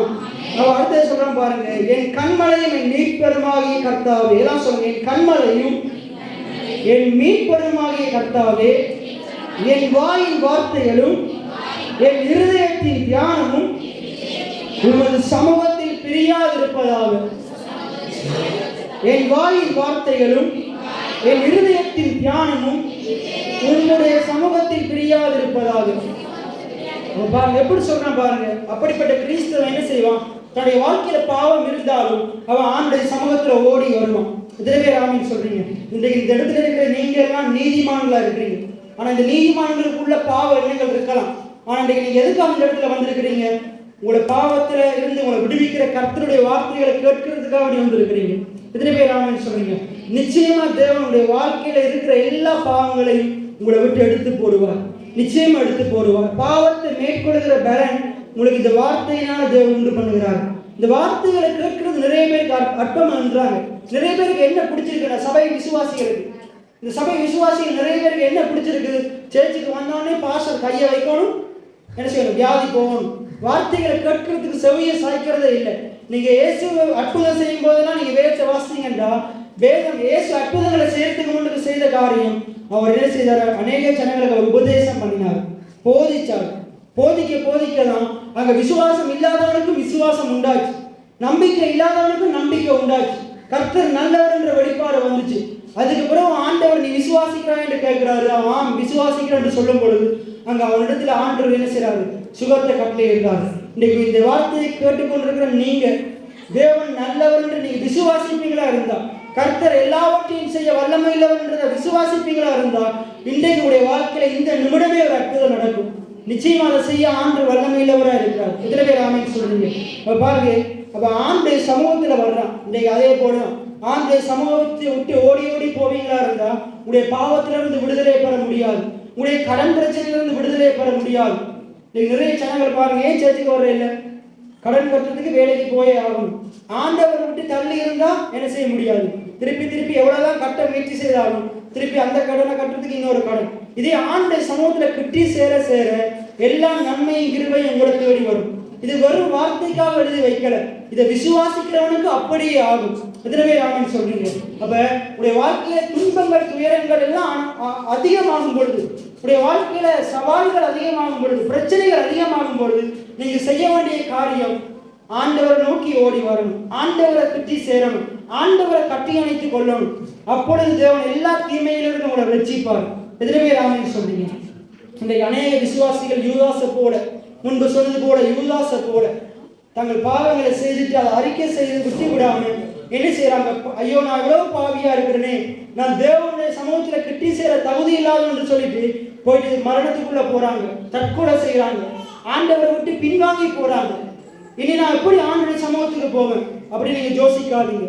இன்னைக்கு ஒருவேளை உடைய பிள்ளைகள், உடைய கணவன் மனைவி, உடைய உறவினர்கள் யாராவது ஆண்டவரை விட்டு பின்வாங்கி போயிருக்கலாம்.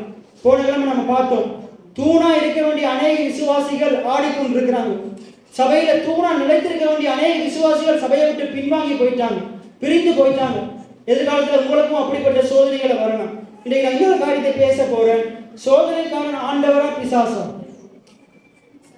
ஆண்டவரா பிசாசா? சோதிக்கிறவன் பிசாசு தான் சோதிக்கிறவன். நாங்கள் எடுத்துக்கொள்வோம் யாக்கோப்பு 1வது அதிகாரம் 12வது வசனத்திலிருந்து வாசிப்போம்.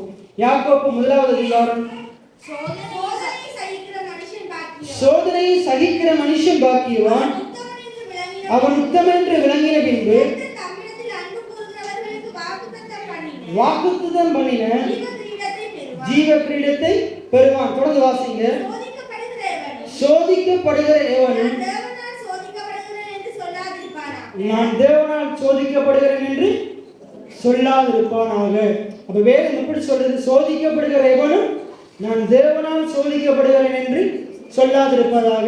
நான் என்ன செய்தேன், நடுப்புற ஆஃபீஸில் வந்து ஒவ்வொரு நாளும் நாங்கள் வேலைக்கு போகும்போது காலம்புற ஜெபம் நடக்கும்.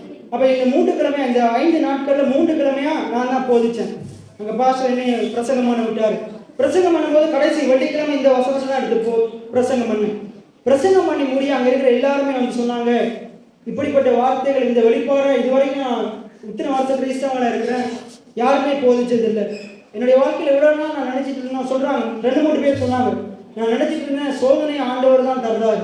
இன்றைக்கு என்னுடைய வாழ்க்கையில் ஆண்டவர் தான் என்னுடைய வாழ்க்கையில் இந்த வியாதியை அனுமதிச்சாரு, இப்படிப்பட்ட பிரச்சனைகளை ஆண்டவர் தான் அனுமதிச்சார். இன்றைக்கு நான் இப்படிப்பட்ட ஒரு ஆள் சொல்றது, என்னுடைய வாழ்க்கையில மிகுந்த கடனா இருக்குது.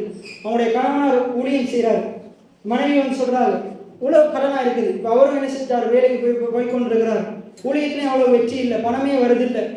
அப்ப கடனா இருக்குது. வர்ற வருமானத்துல நான் உழைக்கிற பணமெல்லாம், என்னுடைய மகன் உழைக்கிற பணமெல்லாம் நான் கடன் கட்ட வேண்டியதா இருக்குது. சாப்பாடு ஒழுங்கா சாப்பிட முடியலை. அப்ப எனக்கு ஆண்டவர் தான் என்னுடைய கடனை பாடுகள் அனுமதிச்சிருக்கிறாரு அப்படின்னு ஒரு தவறான வெளிப்பாட்டில் இருந்தேன். ஆனால் இன்றைக்கு ஆண்டவர் என்னோடு கூட பேசினார்.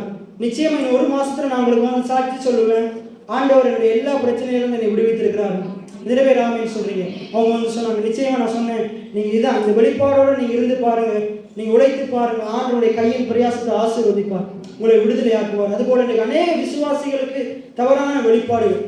என தவறான பிரசங்கங்களை, வெளிப்பாடு இல்லாத பிரசங்கங்களை கேட்டு எப்படிப்பட்ட வெளிப்பாடுண்டா ஆண்டவர் தான் துன்பத்தை தர்றார், ஆண்டவர் தான் வியாதியை தர்றார் என்ற வேதவசனம் என்ன சொல்லுது? உலகத்தில் உங்களுக்கு உபத்திரவம் உண்டு ஆமேன் என்று சொல்லுது. அப்படியா சொல்லுது? உலகத்தில் உங்களுக்கு உபத்திரவம் உண்டு ஆமேன் என்று சொல்லுது. உலகத்தில் உங்களுக்கு உபத்திரவம் உண்டு, ஆனாலும் திறன் கொள்ளுங்கள், நான் உலகத்தை ஜெயித்தேன், என்னை விசுவாசிக்கிறவங்களாலே உலகத்தை ஜெயிக்க முடியும். அப்படித்தான் வேதம் சொல்லுது. நிறைய பேர் பைபிள் வசனத்தை எப்படி முடிச்சுக்காங்க தெரியுமா? உலகத்தில் நமக்கு உபத்திரவம் உண்டு, எல்லாமே சொல்லுங்க ஆமே, அதோட முடிச்சுது. அங்கால இருக்கிற வசனம் படிக்கிறது இல்லை. அப்படிப்பட்டவங்களா இருக்கக்கூடாது. சரியான வெளிப்பாடு நமக்கு அவசியம். பைபிளை ஒரு பின்னணியோட பார்க்கணும், வசனங்களை பின்னணியோட பார்க்கணும். ஏதாச்சும் ஒரு வசனத்தை எடுத்து கொடுக்கி போடக்கூடாது. சேட்டை ஒரு கொடுக்கியில தொங்க வர்றது போல நிறைய சபைகளில் வெளிப்பாடுகள் எப்படி இருக்குண்டா, இவங்களுக்கு பிரியமா வசனத்தை எடுத்து கொடுக்கி போட்டுருவாங்க. அப்படிப்பட்டவங்க நம்ம இருக்கக்கூடாது. வேத வசனம் என்ன சொல்லுது? நம்முடைய ஆண்டவர் வியாதியிலிருந்து நம்மளை விடுவிக்கிறவரா இருக்கிறார். அவர் குணமாக்குகிற மருத்துவரா இருக்கிறார். அவர் தமது வசனத்தை அனுப்பி குணமாக்கி என்று சங்கீதத்தில் சொல்லப்படுகிறது. எதுக்காக இன்னைக்கு வசனத்தை பேசி கொண்டிருக்கிறாரு? இந்த வசனம் தான் உங்களை குணமாக்க போகுது. இந்த வசனம் தான் உங்களை வியாதியிலிருந்து உங்களுக்கு விடுதலை தரப்போகுது. அப்ப இதுல சொல்லப்படுது பாருங்க, சோதிக்கப்படுகிற எவனும், எல்லாம் சொல்லுங்க, சோதிக்கப்படுகிற எவனும். இந்த சபையில இருக்கிற சிறுவர்களா இருந்தாலும் சரி, வாலிபர்களா இருந்தாலும் சரி, பெரியார்களா இருந்தாலும் சரி, வயசு போன காலத்துல முதுகு வலி வியாதி எல்லாம் வருந்தானே பிரதர், அதுக்கு இவங்களும் ஆமீன் போடுவாங்க. இல்ல, வரக்கூடாது.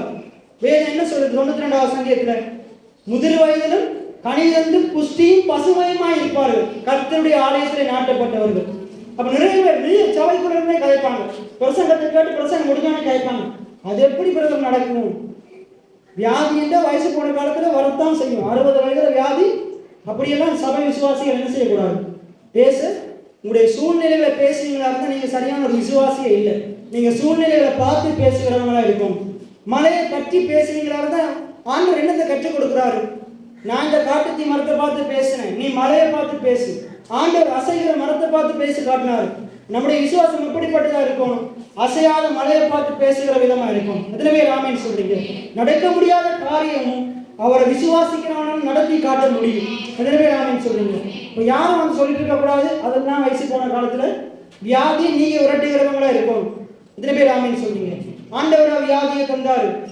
ஆண்டவர் வியாதியை கொடுக்கிறவர் அல்ல. யோபு 2வது அதிகாரம் 7வது வசனம். யோபு 2வது அதிகாரம் 7வது வசனம். யோபு 2வது அதிகாரம் 7வது வசனம். அப்பொழுது சாத்தான் புறப்பட்டு யோபுவின் உள்ளங்கால் தொடங்கி அவர் உச்சந்தலை மட்டும். அப்ப யோபுவ வியாதியினால, கொடிய பற்களினால பாதித்தவன் யாரு? கர்த்தரா? நிறைய பேர் இப்படி சொல்லுவாங்க, கர்த்தர் தான் செய்தார், கர்த்தரா செய்தாரு. அப்பொழுது சாத்தானுடைய வேதம் சொல்லுது, பிசாசு தான் என்ன செய்தான்? ஜனங்களை, ஆண்டுடைய பிள்ளைகளை கொடிய பற்களினால வாதிக்கிறவன், வியாதியினால வாதிக்கிறவன், குறைவுகளினால வாதிக்கிறவன், தரித்திரத்தினால வாதிக்கிறவன் யாரு? சாத்தானா இருக்கிறான். நம்முடைய ஆண்டவர் தரித்திரத்திலிருந்து நம்மளை விடுவிக்கிறவரா இருக்கிறார். எத்தனை பேர் ஆமென் சொல்றீங்க? லூக்கா 4வது அதிகாரம் 14வது வசனத்தை வாசிப்போம். லூக்கா 4வது அதிகாரம் 14வது வசனம். லூக்கா 4வது அதிகாரம் 14வது வசனம். பின்பு இயேசு ஆவியானவருடைய பலத்தினாலே கலிலேயாவுக்கு திரும்பி போனார். தேசமெங்கும் பரவிற்று. ஜெப ஆலயங்களில் உபதேசித்து புகழப்பட்டார். வந்து தம்முடைய வழக்கத்தின்படி ஜெப ஆலயத்தில் பிரவேசித்து வாசிக்க எழுந்து நின்றார். ஏசாயா தீர்க்கதரிசியின் புஸ்தகம் கொடுக்கப்பட்டது. இயேசு புஸ்தகத்தை விரித்த போது, கர்த்தருடைய ஆவியானவர் என்மேல் இருக்கிறார். என்ன சொல்றாரு பாருங்க, கர்த்தருடைய ஆவியானவர் என்மேல் இருக்கிறார். எதற்காக என்னை அனுப்பினார் என்று சொல்றாரு? தரித்திரருக்கு ஆண்டவர் தான் உங்களை தரித்திரமா வச்சிருக்கிறார் என்று சொல்றதுக்காக இல்லையா? தரித்திரமா இருக்கிற விசுவாசியை ஆண்டவனுடைய வாழ்க்கையில ஒரு செழிப்பை தருவார். உண்மையா நீங்க அந்த 61வது ஏசாயா எடுத்தீங்கன்னா அதுல வசனம் அப்படி சொல்லப்படவே இல்லை. ஆனா இயேசுதான் இப்படி சொல்றாரு. எடுத்துக்கொள்ளும் ஏசாயா 61. அதுல ஒன்று இருக்கு, நாங்கள் வாசிப்போம். இந்த வசனத்தை அப்படியே வச்சுக்கொள்ளுங்க. லூக்கா 4 அப்படியே வைத்துக் கொள்ளுங்க. ஏசாயா 61வது அதிகாரம். என்மேல் இருக்கிறார், அங்க எப்படி சொல்லப்படுது? சிறுமைப்பட்டவர்களுக்கு சுவிசேஷத்தை அறிவிக்கும்படி. ஆனா இயேசு அதை எப்படி எடுத்து பேசுறாரு? தரித்திரருக்கு சுவிசேஷத்தை பிரசங்கிக்கும்படி. அப்ப ஆண்டவர் எப்படி தரித்திரருக்கு சுவிசேஷத்தை பிரசங்கிப்பாரு? நான் தான் உனக்கு இந்த தரித்திரத்தை அனுபவிச்சேன், நீ பரலோகத்துக்கு வா, அங்க நான் உன்னை ஆசீர்வதிப்பேன், இந்த பூமியில நீ பிச்சைக்காரனாவே இரு, அப்படியே போதிக்கிறதுக்காக. நீதிமொழியில சொல்லப்படுது, ஐஸ்வர்யவானையும் கர்த்தர் தான் உண்டாக்கினாராம், தரித்திரனையும் கர்த்தர் தான் உண்டாக்கினாராம். நான் கேட்கிறேன், ஆண்டவர் ஒரு தாயின் வயிற்றுல பிறக்கும் போது ஐஸ்வர்யவானை உண்டாக்கினாரா? இல்ல. ஆண்டவர் ஒரு மனுஷனை, ஒவ்வொரு மனுஷனையும் அவர் உண்டாக்கினார். அவனுடைய எதிர்காலத்தில் அவன் வளர்ந்து அவன் என்ன செய்யறான்? ஆண்டுடைய வார்த்தைக்கு கீழ்ப்படிந்து ஆண்டுடைய ஞானத்தை சாலமோன் போல பெற்றுக்கொண்டு வாழ்வானா இருந்தா அவன் குறைவிலிருந்து ஐஸ்வர்யவான ஆக முடியும். அவனை ஐஸ்வர்யவனாக. அதே போல நான் உங்களுக்கு சொல்றேன், ஒருவேளை இன்றைக்கு நீங்க இந்த சபையில் இருக்கிற நீங்க ஐஸ்வர்யவானாகவும் இருக்கலாம், தரித்திரராகவும் இருக்கலாம். சிறிய வயசுல பிறக்கும் பொழுது எல்லாரும் ஐஸ்வர்யமான பிறக்கிறேன். ஆனா இன்றைக்கு நீங்க ஒருவேளை ஐஸ்வர்யங்களா இருக்கிறீங்களா இருந்தா அது ஆண்டுடைய கிருபை. ஒருவேளை நீங்க தரித்திரரா இருப்பீங்களா இருந்தா நீங்க ஆண்டவரை விசுவாசித்து ஆண்டவர் நிச்சயம் உங்களை ஐஸ்வர்யமான மாற்றுவார். அப்ப நீங்க சொல்லலாம், பைபிள் சொல்றது ஐஸ்வர்யவான் தேவனுடைய ராஜ்யத்தில் பிரவேசிப்பது அரிதன்று. அது அப்படி சொல்லல. ஐஸ்வர்யத்தின் மேல் நம்பிக்கை உள்ளவன் தேவனுடைய ராஜ்யத்தில் பிரவேசிப்பது இல்லை. இப்ப நான் இன்னொரு கேள்வி கேட்கிறேன், ஆண்டவர் ஐஸ்வர்யத்தை கொடுக்கிறவரா ஐஸ்வர்யத்தை எடுத்து போடுகிறவரா? ஐஸ்வர்யத்தை கொடுக்கிறவர். உபாகமம் 8:18 எடுத்து வாசிப்போம். உபாகமம் 8:18. உபாகமம் 8:18. உபாகமம் 8:18. உன் தேவனாகிய கர்த்தரை நினைப்பாயாக. எல்லாம் சொல்லுங்க, உன் தேவனாகிய கர்த்தரை நினைப்பாயாக. இப்ப வாசிங்க.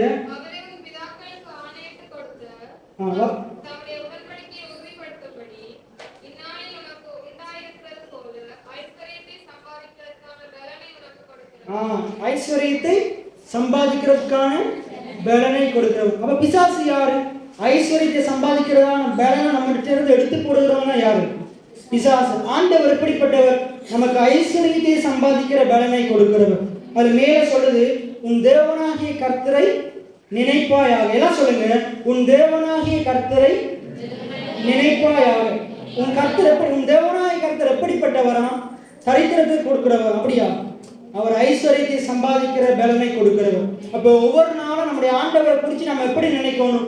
என் ஆண்டவர் ஐஸ்வர்யத்தை சம்பாதிக்கிறதற்கு இந்த கரத்துக்கு பலனை தந்திருக்கிறார். எல்லாம் சொல்லுங்க, இந்த கையை நீட்டி சொல்லுங்க. எல்லாம் இந்த கரத்தை நீட்டி சொல்றவங்களுக்கு எல்லாம் உங்களுடைய தொழில இது வரப்போற நாட்கள் ஒரு பெரிய ஒரு அறுவடை வரும். உங்க கையை பார்த்து சொல்லுங்க, ஐஸ்வர்யத்தை சம்பாதிக்கிறதுக்கு இந்த நீதிமானுடைய கரத்துக்கு ஆண்டவர் பலனை கொடுத்திருக்கிறாரு. அப்ப கையை சும்மா வச்சு கொண்டு இருக்க கூடாதுன்னு செய்யணும்.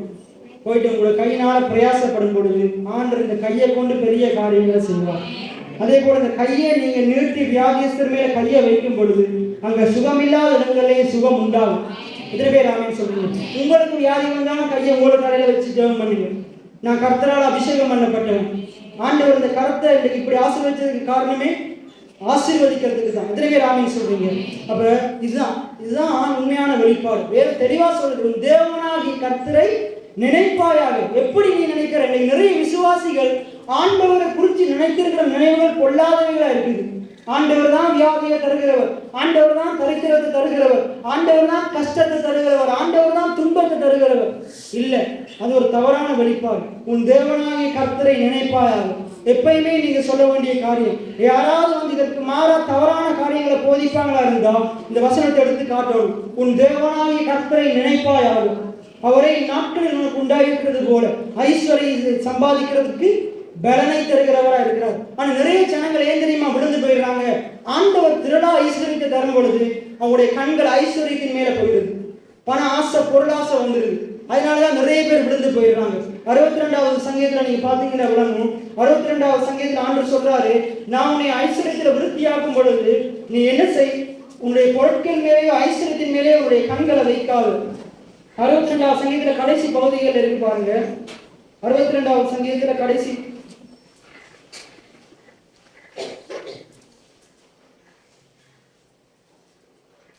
62வது சங்கீதம்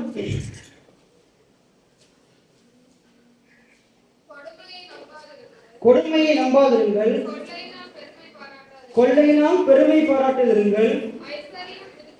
ஐஸ்வர்யம் விருத்தியானால், இப்ப ஆண்டவர் ஐஸ்வர்யம் விருத்தியாக கூடாதுன்னு சொல்றாரா? ஐஸ்வர்யம் விருத்தியாக கூடாது, நீ உலகத்துல ஏழையாத்தான் வாழணும், தரித்திரமாத்தான் வாழணும்னு சொல்றாரா? எப்படி சொல்றாரு? நீ ஆண்டவரை நம்பி வாழவையா இருந்தா நிச்சயமா ஐஸ்வர்யம் விருத்தி ஆகும். எத்தனை பேர் ஆமென் சொல்றீங்க? விதைக்கிறவனுக்கு பெருக, விதைக்கிறவனுக்கு பெருக அறுவடை வரும். அப்படி பெருக அறுவடை வரும் பொழுது, உங்களுடைய ஐஸ்வர்யம் விருத்தியாகும் பொழுது, ஆண்டு உங்களுக்கு நல்ல வாகனங்களை தரும் பொழுது, நல்ல வீடுகளை தரும் பொழுது, உங்களுடைய நல்ல வஸ்துக்கள் பொருட்களை வீட்டுக்குள்ள தரும் பொழுது, எப்பயுமே அதன் மேல கண்ணை வைக்காது. ஆண்டவர் உங்களுக்கு தங்க பொருளை தரும் பொழுது, பணத்தை தரும் பொழுது, உடைய கண்ணை பணத்தின் மேல வைக்காது, உடைய கண்ணை பொருளின் மேல வைக்காது, அதை கொடுத்த கர்த்தர் மேல உன் கண்ணை வை. எத்தனை பேர் ஆமென் சொல்றீங்க? ஐஸ்வர்யத்தை நம்புகிறவன் செழிப்பான் என்று பைபிள் சொல்லுங்க. கர்த்தரை நம்புகிறவனும் செழிப்பான். ஐஸ்வர்யத்தை நம்பினா விழுந்து போயிருவீங்க, பணத்தை நம்பினா விழுந்து போயிருவீங்க, பொருட்கள் மேல உடைய ஆசையை வைப்பீங்களா இருந்தா விழுந்து போயிருவீங்க, மனுஷன் மேல உடைய நம்பிக்கையை வைப்பீங்களா இருந்தா விழுந்து போயிருவீங்க, ஏமாந்து போயிருவீங்க. ஆனா கர்த்தரை நம்பி வாழ்வீங்களா இருந்தா ஆண்டவர் உங்களுக்கு மனித தயவையும் உண்டு பண்ணுவாரு, ஐஸ்வர்யத்திலே உங்களுக்கு விருத்தி ஆக்குவார். எத்தனை பேர் ஆமென் சொல்றீங்க? வேதம் தெளிவா சொல்லுது, நீ ஐஸ்வர்யவானா இருக்கக்கூடாதுன்னு சொல்லல. நீ கர்த்தரை நம்பி வாழும் பொழுது ஆண்டவர் நிச்சயமா கர்த்தரை நம்பி வாழுகிறவனை நிச்சயமா ஐஸ்வர்யவான் ஆக்குவார். இன்னொரு காரியம் என்னண்டா, சில பேர் ஏசு ஏன் தெரியுமா மரிச்சாரு? நீங்க ஐஸ்வர்யவான் ஆகும்படி. எத்தனை பேர் ஆமென் சொல்றீங்க? இந்த வசனமெல்லாம் சபைகள்ல காட்டவே மாட்டாங்க, போதிக்கவே மாட்டாங்க. 2 கொரிந்தியர் 8:9 எடுத்து வாசிங்க. 2 கொரிந்தியர் 8:9. 2 கொரிந்தியர் 8:9. 2 கொரிந்தியர் 8வது அதிகாரம். நம்முடைய கர்த்தராகிய இயேசு கிறிஸ்துவின் கிருபையை அறிந்திருக்கிறீர்களே, அவர் ஐஸ்வர்யம் உள்ளவராய் இருந்தும் நீங்கள் அவருடைய தரித்திரத்தினாலே ஐஸ்வர்யவான்களாகும்படி. அப்ப சிலுவையில இயேசு ஏன் தரித்திரரானார்? என்ன சொல்லுங்க, சிலுவையில இயேசு ஏன் தரித்திரரானார்? இந்த பூமியில நம்ம ஏழைகளா வாழும்படி. அப்படியா? ஐஸ்வர்யவான்களா வாழும்படி. எத்தனை பேர் ஆமென் சொல்றீங்க? ஏன் நாங்க ஐஸ்வர்யவானாகணும்னு ஆண்டவர் விரும்புறாரு? ஏன் நாங்க ஐஸ்வர்யவானாகும்படி ஆண்டவர் தரித்திரரானார்?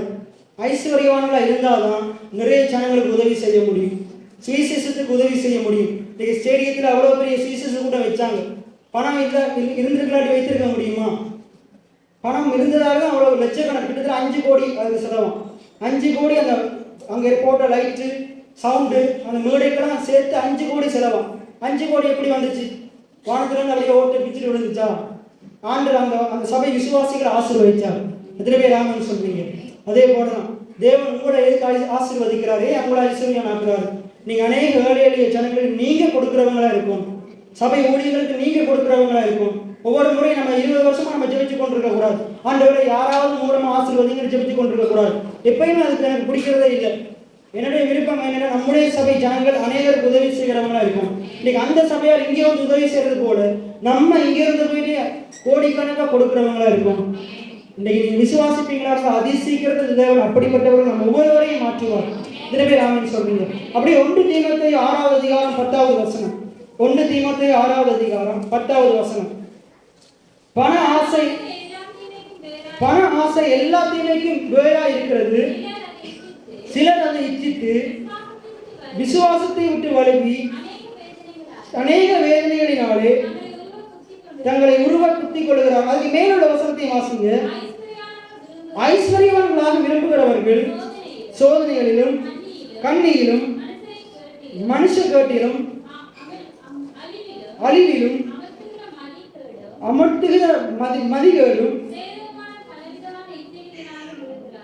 இது ஆருக்கு ஆண்டவர் சொல்றாரு. நிறைய பேர் என்ன செய்வாங்க, இந்த பணத்தை குறித்து போதிக்கும் பொழுது, இந்த பொருட்கள் ஐஸ்வர்யவான்களை குறித்து இதெல்லாம் போதிக்கும் பொழுது நிறைய பேர் இந்த வசனத்தை எடுத்து என்ன செய்வாங்க, இந்த பைபிள் சொல்லியிருக்கு பாத்தியா, பணம் எல்லா தீமைக்கும் வேறா இருக்குன்னு சொல்லுவாங்க. அங்க பைபிள் சொல்லல பணம் எல்லா தீமைக்கும் வேறா இருக்குது. பணத்தின் மேல உள்ள ஆசை தான் எல்லா தீமைக்கும் வேறா இருக்குது. இங்கிலீஷ் பைபிள்ல போட்டிருக்கு பணத்தின் மேல உள்ள இச்சை, பணத்தின் மேல உள்ள காதல் போட்டிருக்கு. பணத்தின் மேல உள்ள இங்கிலீஷ்ல போட்டிருக்கு லவ் ஆஃப் மணி, இன்னொரு இடத்துல போட்டிருக்கு லஸ்ட் ஆஃப் மணி. லஸ்ட் என்ற இச்சை, அந்த விபச்சார இச்சை இருக்குதாங்க, அந்த இச்சை தான் லஸ்ட். அப்ப இச்சை அப்படின்னா என்னது? பண இச்சை எல்லா தீமைக்கும் வேறா இருக்குது. பணத்தின் மேல உள்ள காதல் எல்லா தீமைக்கும் வேறா இருக்கிறது. நிறைய பேர் உலகத்தான் பாடுவான், காசே தான் கடவுளடாண்டு. நம்மளுக்கு காசு கடவுள் அல்ல, ஆண்டவர் தான் கடவுள். இந்த இந்த பணம் நமக்கு வேலைக்காரனா இருக்கு. எத்தனை பேர் ஆமென் சொல்றீங்க? பணம் நம்ம சொல்றது கேட்கணும், நம்ம பணம் சொல்றது கேட்கக்கூடாது. எத்தனை பேர் ஆமென் சொல்றீங்க? அப்ப இதுல பாத்தீங்கன்னா அநேகருடைய ஆசை என்னது? ஆண்டவர் கொஞ்சம் ஐஸ்வர்யம் பணத்தை கொடுத்த உடனே நான் இன்னும் பணக்காரன் ஆகணும், ஆண்டவர் கொஞ்சம் ஐஸ்வர்யம் ஆக்கணும் உடனே நான் இன்னும் ஐஸ்வர்யவன் ஆகணும், இன்னும் சம்பாதிக்கணும், இன்னும் எனக்கு அதை வாங்கணும் இது வாங்கணும். அப்ப என்ன செய்வாங்க? அவங்களுக்குரியதை எல்லாத்தையும் சேர்த்து வைப்பாங்க, மற்றவங்களுக்கு எதுவுமே செய்து கொடுக்க மாட்டாங்க. கிட்டத்தட்ட இந்த ஒரு உதவி திட்டம் செய்யறதுக்காக நான் ஒரு பாஸ்டர் என்ன செய்திருந்தோம், கெவி ரோட்ல இருக்கிற ஒரு வீட்டுக்கு போயிருக்கும் பொழுது அவங்களுடைய பிள்ளைக்கு உதவி செய்யறதுக்கு காட்சி கொண்டிருக்கும் பொழுது அப்போ நாங்கள் உங்களுடைய தரவுகளை எடுத்தோம். உங்களுடைய வீட்டில் கேஸ் இருக்கா? எங்களுடைய வீட்டில் கேஸும் இல்லை, குக்கரும் இல்லை, மிக்சரும் இல்லை. அவங்க ஒன்று கேஸ் இருக்கான்னு தான் கேட்டார். அவங்ககிட்ட என்னென்னலாம் இல்லையோ அதெல்லாம் சொல்லி கொண்டிருக்கிறாங்க. உங்களுடைய வீட்டில் டிவி இல்லையா? டிவி அங்கே ஃபுல்லாக சவுண்டு கேட்டு உள்ள டிவி போட்டு பார்த்துட்டு இருக்கிறாங்க. இல்லை பிரதர், எங்கள் வீட்டில் டிவியே இல்லை. அப்போ நான் தான் கேட்குறேன், பாஸ்டர் பார்க்குறாரு, அப்போ வீட்டில் டிவி ஓடிக்கொண்டிருக்குது. இல்லை அது பிள்ளைகளுடைய படிப்புக்காக நாங்கள் வாங்கி வச்சுருக்கிறோம். பார்த்தா ஃபுல்லாக உட்காந்து விஜய் டிவி பார்த்துட்டு இருந்தது. அப்போ திருப்பி அதில் டீட்டெயில்ஸ் உங்களோட வீட்டில் ஃபோன் இருக்குதா? பெரிய ஃபோன் இல்லை, ஒரே ஒரு ஃபோன் தான் இருக்குது. அந்த ஒரு ஃபோனாச்சும் இருக்குதுன்னு சந்தோஷப்படுங்க. பாஸ்டர் சொன்னார் அந்த ஒரு ஃபோனாச்சும் இருக்குதுன்னு. அப்போ என்னத்தை எதிர்பார்க்குறாங்க? எல்லாத்தையும் எங்களுக்கு இன்னொருத்தர் தான் தரணும். அவங்க ஒன்றுமே செய்ய மாட்டாங்க, அவங்க வீட்டில் சும்மா இருப்பாங்க. எல்லாம் யாராச்சும் மூலமாக. அப்படிப்பட்டவங்க நம்ம இருக்கக்கூடாது, மற்றவங்களை நம்பி வாழக்கூடாது. எத்தனை வருஷம் ஒரு மனுஷன் நம்மளுக்கு உதவி செய்வோம்? அப்படிப்பட்டவங்க நம்ம இருக்கக்கூடாது. எத்தனை பேர் ஆமென் சொல்றீங்க? நிறைய ஜனங்கள் இப்படிப்பட்டவங்க தான் இருக்காங்க. ஏன்னா பணம் கஷ்டம், இதனால தான் சரியான ஒரு வெளிப்பாடு இல்லாட்டி விசுவாசிகள் இப்படிப்பட்டவங்க தான் இருப்பாங்க. இன்னைக்கு சரியான ஒரு வெளிப்பாடு உள்ள கிறிஸ்தவன் எப்படிப்பட்டவனா இருப்பான்டா? அநேகருக்கு கொடுக்குறவனா இருப்பான், இல்லாதவங்களுக்கு கொடுக்குறவனா இருப்பான், வாங்கி கொண்டே இருக்க மாட்டான். இன்றைக்கு நான் ஒருவேளை நீங்க வாங்குகிறவங்களா இருந்தீங்கடா, நிச்சயமா ஆண்டவர்னா உங்களுக்கு கொடுக்குறவனா மாற்றுவார். அதுக்கு நீங்க செய்ய வேண்டிய காரியம் கர்த்தரை முழு நிச்சயமா நம்பும். இத்தனை பேர் ஆமென் சொல்றீங்க? நான் சொல்லல பணத்தை நம்புங்க, உங்களுடைய தொழிலை நம்புங்க, உங்களுடைய சொந்தக்காரங்களை நம்புங்களேன், என்னையே நம்புங்கன்னு நான் சொல்லலை. கர்த்தரை நம்புவீங்களா இருந்தால் நிச்சயமா சொல்லிப்பீங்க. எத்தனை பேர் ஆமென் சொல்றீங்க? இது ஆண்டவர் யாருக்கு சொல்றாரு? அதுக்கு மேல நீங்க வாசிச்சீங்கன்னா 3வது வசனத்தை வாசிங்க. 3வது வசனம் 1 தீமோத்தேயு 6:3.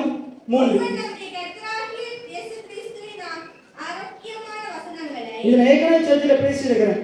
யாருக்கு ஆண்டவர் பண ஆசை எல்லாத்தையும் வேறு பணத்தை ஐஸ்வர்யவனாக விரும்பக்கூடாதுன்னு யாருக்கு சொல்றாருண்டா, ஒருவன் நம்முடைய கர்த்தராகிய இயேசு கிறிஸ்துவின் ஆரோக்கியமான வசனங்களையும் தேவ பக்திக்கேற்ற உபதேசங்களையும் ஒப்புக்கொள்ளாமல் யாருக்கு சொல்றாரு? ஆரோக்கியமான உபதேசத்தின் மேல கண்ணை வைக்காம, தேவ பக்திக்கேற்ற உபதேசத்தின் மேல கண்ணை வைக்காம, அதை போதிக்காம தேவையில்லாத காரியங்களை போதிக்கிறவனுக்கு தான் சொல்றாரு. உனக்கு பண ஆசை இருக்குது, உனக்கு பொருளாசை இருக்குது. எத்தனை பேர் ஆமென் சொல்றீங்க? நாங்க தேவ பக்தியுள்ள சந்ததியினராக இருக்கிறோம். மல்கியா 2:15 சொல்லுது, ஆண்டவரே இந்த உலகத்துல நம்மளை உண்டாக்கினாராம் தேவ பக்தியுள்ள சந்ததி உருவாகும்படிக்கு. இன்னைக்கு ஆண்டவர் சபைகளுக்குள்ள உங்களை வைத்திருக்கிறது என்னது? உங்களுடைய எதிர்கால சந்ததி தேவ பக்தியுள்ளவனா இருக்கும். ஆனா இன்றைக்கு அநேக விசுவாசிகள் அவங்களுடைய பிள்ளைகளுக்கு தேவன் மேல பயபக்தியே இல்லை, தேவ பயம் இழந்து போய் கொண்டிருக்கிறாங்க, தேவ பக்தியை இழந்து போய் கொண்டிருக்கிறாங்க, தேவ பக்தியை விட்டு வழிவிலகி கொண்டிருக்கிறாங்க. இதுல சொல்லு பாருங்க, பண ஆசை எல்லாத்தையுமேக்கும் வேற இருக்கிறது. சிலர் அதை இச்சிட்டு விசுவாசத்தை விட்டு விலகி, என்ன சொல்லுங்க, விசுவாசத்தை விட்டு வலுவி. இன்னைக்கு நீங்க யாரெல்லாம் பணத்தின் மேல ஆசையா இருக்கிறாங்களோ அவங்க தான் விசுவாசத்தை விட்டு விழுந்து போவாங்க, அவங்க தான் பின்வாங்கி போவாங்க. முதல் சபையில் இருக்கிற விசுவாசிகள் மிகவும் அவதானமா இருங்க. பிசாசு உங்களை சபையை விட்டு வெளியே கொண்டு போறதுக்குரிய எடுக்கிற ஒரு ஆயுதம் தான் பண ஆசை, பொருள் ஆசை. உங்களுக்குள்ள சர்ச்சை விட்டு வெளியே கொண்டு போறதுக்கு, உங்களுடைய ஆண்டவரை விட்டு விலக பண்றதுக்கு, ஆண்டவருடனான உங்களுடைய உறவை விட்டு உங்களை பிரிக்கிறதுக்கு பிசாசு எப்படி ஒரு காரியத்தை செய்வான் என்றால் உங்களுக்குள்ள பண ஆசையை கொண்டு வருவோம், ஐஸ்வர்யத்துல மயக்கத்தை கொண்டு வருவோம், உங்களுக்குள்ள ஒரு ஆசைகள் இச்சைகளை கொண்டு வருவோம், பொருளாசையை கொண்டு வருவோம். எனக்கு அது வேணும், இது வேணும், இதை வாங்கணும், அதை வாங்கணும். மாம்சத்தை நம்பி வாழ வைப்பான். மிகவும் எச்சரிக்கையுள்ளவங்களா இருங்க. பணம் உங்களுக்கு வரும்போதெல்லாம் நிச்சயமா உங்களுடைய வீடு நல்ல வசதிகளால் நிரம்பத்தான் வேணும். ஆனா உங்களுடைய கண்ணை அதன் மேல வைக்காதீங்க. ஆண்டவர் அதை தந்ததுக்காக நன்றி செலுத்துங்க. நிறைய விசுவாசிகள் ஆசீர்வாதம் வர வர, பொருட்கள் வர வர, ஆண்டவர் வாகனங்களை கொடுக்க, வீடுகளை கொடுக்க என்ன செய்வாங்க? கண்ணை அதன் மேல வைத்துக் கொண்டிருப்பாங்க. ஆண்டவங்களுக்கு வீட்டை தருவாரா, வாகனத்தை தரும் பொழுது அதை என்ன செய்யுங்க? முதலாவது ஊழியக்காரனை வர வச்சு ஆசீர்வதித்து ஜெபம் பண்ணிட்டு, அப்ப ஊழியக்காரன் அவங்களுக்கு ஆலோசனையை தருவான், இது எப்படி பயன்படுத்துங்க. இப்படி பயன்படுத்துங்க, அதன்படி நடந்து பாருங்க. இன்னும் பல மடங்கு உங்களுக்கு வாகனங்களை தருவார். இத்தனை பேர் ஆமீன் சொல்றீங்க? இன்னும் உங்களுடைய வீடுகள் அழகா கட்ட வைப்பார். இத்தனை பேர் ஆமீன் சொல்றீங்க? ஆண்டவர் சொல்லல நீ வீடு கட்டாதுன்னு சொல்லல. ஆனா ஆண்டவர் எப்படி தெரியுமா சொல்றாரு? நீ கட்டாத நல்ல வஸ்துக்களால் நிரம்பிய வீடுகளையும் உபாகம் 6 சொல்றாரு, நீ நாட்டாத துறவுகளையும் நான் உனக்கு தருகிறவரா இருக்கிறேன். இத்தனை பேர் ஆமீன் சொல்றீங்க? ஆண்டவர் நல்ல வஸ்துக்களால் நிரம்பிய வீடுகளை தருகிறவரா இருக்கிறார். எத்தனை பேர் ஆமீன் சொல்றீங்க? அப்ப ஆண்டவர் தந்த பிறகு உடைய கண் அதன் மேல போயிடக்கூடாது. ஆண்டவர் நிறைய பணத்தை தந்த பிறகு உடைய கண் பணத்தின் மேல போயிடக்கூடாது. ரைட்? இப்ப நம்ம இவ்வளவு நேரம் பார்த்தோம், ஆண்டவர் ஐஸ்வர்யத்தை தருகிறவரா இருக்கிறது. என்ன சொல்லுங்க? என் ஆண்டவர் எனக்கு ஐஸ்வர்யத்தை தருகிறவரா இருக்கிறாரு. வேத வசனம் என்ன சொல்லுது? ஐஸ்வர்யமும் கனமும் பிசாசினிடம் இருந்து வருகிறது. அப்படியே சொல்லுது, ஐஸ்வர்யமும் கனமும் உம்மிடத்திலிருந்து வருகிறது, எந்த மனிதனையும் உயர்த்திலும் உம்மா ஆகும். அப்ப அப்படிப்பட்ட ஆண்டவர் நமக்கு கொடுக்கிறவரா இருக்கிறார். அப்ப பிசாசு எப்படிப்பட்டவனா இருக்கிறான்? யோவான் 10:10 என்ன சொல்லுது? திருடன் திருடவும், எல்லாம் சொல்லுவோமா? திருடன் திருடவும் கொல்லவும் அழிக்கவும் வருகிறானே என்று வேறொன்றுக்கும் வரான். நானும் ஜீவனை கொடுக்கவும் அந்த ஜீவன் பரிபூர்ணப்படவும் வந்தேன். எத்தனை பேர் ஆமீன் சொல்றீங்க? அப்ப பிசாசு யாரு? திருடனா இருக்கிறான். அப்ப பிசாசுக்கு என்ன விருப்பம்? ஆண்டவர் நமக்கு கொடுக்கிற ஆசீர்வாதங்களை, ஆண்டவர் நமக்கு கொடுக்கிற ஐஸ்வர்யங்களை எடுத்து அவருடைய ஆட்களுக்கு கொடுக்கணும், துன்மார்க்கனுக்கு கொடுக்கணும். வேதம் சொல்லுது, துன்மார்க்கனுடைய ஆஸ்தியோ வசனமே தெரியல. அதான் பைபிள் இரவு பகலும் கர்த்தருடைய வேதத்தில் தியானமா இருக்கிற மனுஷன் வசனம் தெரியும். துன்மார்க்கனுடைய ஆஸ்தியோ அழியும். என்ன சொல்லுங்க? துன்மார்க்கனுடைய ஆஸ்தியோ அழியும், நீதிமானுடைய சிரசின் மேல் ஆசீர்வாதம் வந்துட்டு போகும், ஆசீர்வாதம் தங்கும். நீதிமானுடைய வீட்டிலே ஆசீர்வாதம் தங்கும். எத்தனை பேர் ஆமீன் சொல்றீங்க? ஒரு நீதிமானுடைய வீடு எப்படி இருக்கும்? அரண்மனையை போல இருக்கும். உன் அலங்கத்துக்குள்ளே சமாதானமும் உன் அரண்மனைக்குள்ளே சுகமும் இருப்பதாக. ஆண்டவர் எப்படி சொல்றாரு பாருங்க, உன்னுடைய வீடு அரண்மனை மாதிரி இருக்கும், கர்த்தரை நம்புகிறவனுடைய வீடு அலங்காரமா இருக்கணும்னு வேதம் சொல்லுது. அப்ப அப்படி வாழும்படிக்கு தான் தேவன் நம்மளை வைத்திருக்கிறார். ஆனா பிசாசு எப்படிப்பட்டவன் தெரியுமா? நல்லா இருக்கிற வீட்டை நாசமாக்குறவன் பிசாசு. நல்லா இருக்கிற வீட்டை நாசமாக்குறவன் பிசாசு. இன்னைக்கு பாருங்க, நிறைய பேர் பெரிய பெரிய வீடுலாம் கட்டி வச்சிருக்கிறாங்க, ஆனா குடும்பத்துக்குள்ள சந்தோஷமே இல்லை, சமாதானமே இல்லை. அது உண்மையான சரியான வாழ்க்கையே இல்லை. நீதிமானுடைய வீட்டுல அங்க சமாதானம் இருக்கும். எத்தனை பேர் ஆமீன் சொல்றீங்க? அங்க சுகம் இருக்கும். பிரியமானவனே, உன் ஆத்மா வாழ்கிறது போல நீ எல்லாவற்றிலும் வாழ்ந்து சுகமாயிருக்கும்படி வேண்டுகிறேன் என்று சொல்றார். அப்ப உடைய உள்ளத்திலேயும் சமாதானம் இருக்கணும், உடைய இல்லத்திலேயும் சமாதானம் இருக்கணும். அதான் தேவனுடைய சித்தம். அந்த இல்லத்திலேயும் உள்ளத்திலேயும் இருக்கிற சமாதானத்தை கெடுத்து போடுகிறது தான் பிசாசு. எடுத்து போடுகிறவன் தான் பிசாசு. உடைய பொய்யினால பாருங்க, பிசாசு பொய்யனும் பொய்க்கு பிதாவுமா இருக்கிறான். ஆனா தேவன் உண்மையுள்ளவரா இருக்கிறார். அவர் வாக்கு பண்ணினவர், வாக்கு மாறாதவரா இருக்கிறார்.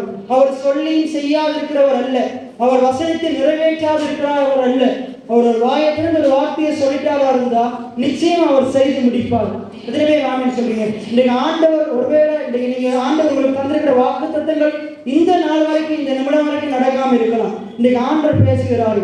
ஆண்டவர் உங்களுக்கு கொடுத்திருக்கிற வாக்கு தத்தங்களை நிச்சயமா நிறைவேற்றி முடிக்க போகிறார். எத்தனை ஆமீன் சொல்றீங்க?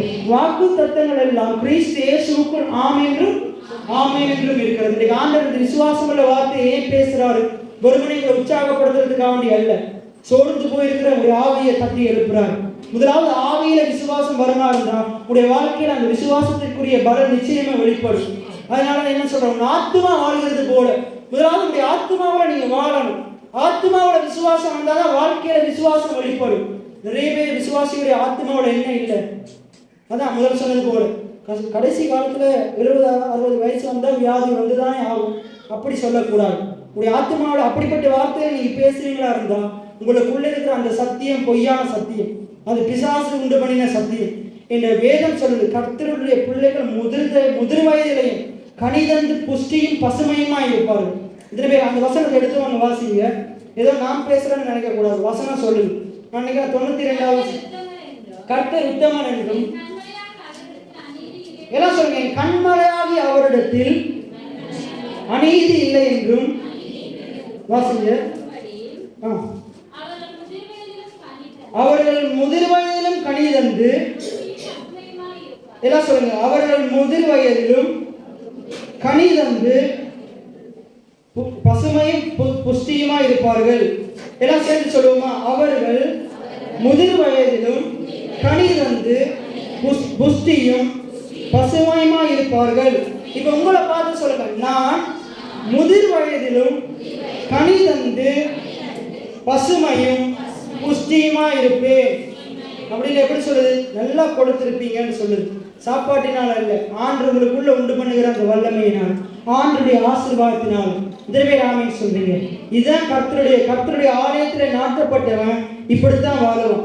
அதுல 13வது வசனம் சொல்லுது பாருங்க, கர்த்தருடைய ஆலயத்திலே நாட்டப்பட்டவர்கள் எங்களுடைய தேவனுடைய பிரகாரங்களில்.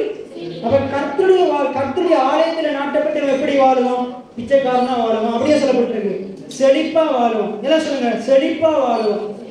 அதுக்கு மேலுள்ள வசனத்தையும் பாருங்க, நீதிமான் பனையை போல் செழித்து. எல்லாம் சொல்லுங்க, நீதிமான் பனையை போல் செழித்து லீபனோனில் உள்ள கேதுருவை போல் வளருவான். நீதிமானாகிய நான் பனையை போல் செழித்து லீபனோனில் உள்ள கேதுருவை போல் வளருவேன். இதுவே ஆமென் சொல்லுங்க. அப்ப இதைத்தான் உங்களுடைய வாய் சொல்லணும். கர்த்தரை நம்புகிற என்னுடைய வாழ்க்கையில மட்டும் இவ்வளவு பிரச்சனைகள் பெறுகிறே, இப்படி புலம்பிக் கொண்டிருக்க கூடாது. பைபிள்ல புலம்பல் 5 தான் இருக்கு, சங்கீதம் 180 இருக்கு. இதுவே ஆமென் சொல்லுங்க. உங்களுடைய வாழ்க்கையிலேயும் புலம்பல் கொஞ்சமா தான் இருக்கும், பாடல் தான், வெற்றி பாடல் தான் அதிகமா இருக்கும். இதுவே ஆமென் சொல்லுங்க. அந்த எரியோ மதுரை சுற்றிலும் இஸ்ரவேல் ஜனங்களை புலம்பிக் கொண்டிருந்தாங்க, மதில் விழுந்திருக்காது. ஆர்ப்பரிச்சதால தான் மதில் விழுந்துச்சு. இதுவே ஆமென் சொல்லுங்க. உங்களுடைய வாழ்க்கையில் இருக்கிற பிரச்சனையும் புலம்பிக் கொண்டுதான் நீங்காது. தேவன் இந்த மதில என்னுடைய வாழ்க்கையில் இருக்கிற பிரச்சனையை இடிந்து விட பண்ணுவார் அப்படின்னு ஆர்ப்பரிச்சாதான் என்ன செய்யும்? அது விழும். இந்த பைபிள் என்ன சொல்றது? நீதிமானுடைய கூடாரத்தில் இரட்சிப்பின் அலையை சத்தம் அப்படியே சொல்றது, கம்பீர சத்தம் உண்டாகும். ஆண்டவர் பாருங்க, மரித்தோர்களை உயிர்த்திர போகும் பொழுது, நிறைய வியாதியஸ்தர்களை குணமாக்க போகும் பொழுது, எங்கேயும் நம்மளை போல கொஞ்சம் ஆக்கள் இருப்பாங்க. அவங்க என்ன செய்து கொண்டிருப்பாங்கன்னா, அழுது புலம்பிக் கொண்டிருப்பாங்க. போன உடனே அவரோட முதலாவது வேலை என்ன? அடிச்சு அவ்வளவு வேலையை வெளியே கலைப்பாரு. நீங்க இருந்த வேலை ஆகாது. நீங்க இருந்தால் சுகமாக வேண்டிய வியாதியும் சுகமாகாது. இந்த அழுகிறவங்க இருக்க வரைக்கும் உயிரோடு எழும்பக்கூடிய அந்த பிள்ளை எழும்பாதுன்னு சொல்லி எல்லாரையும் அடிச்சு வெளியே கலைச்சு போட்டு ஆண்டு என்ன செய்வாரு? அங்கதான் ஆண்டு வசனத்தை பேசி சுகமாக்குவார். எத்தனை பேர் ஆமென் சொல்றீங்க?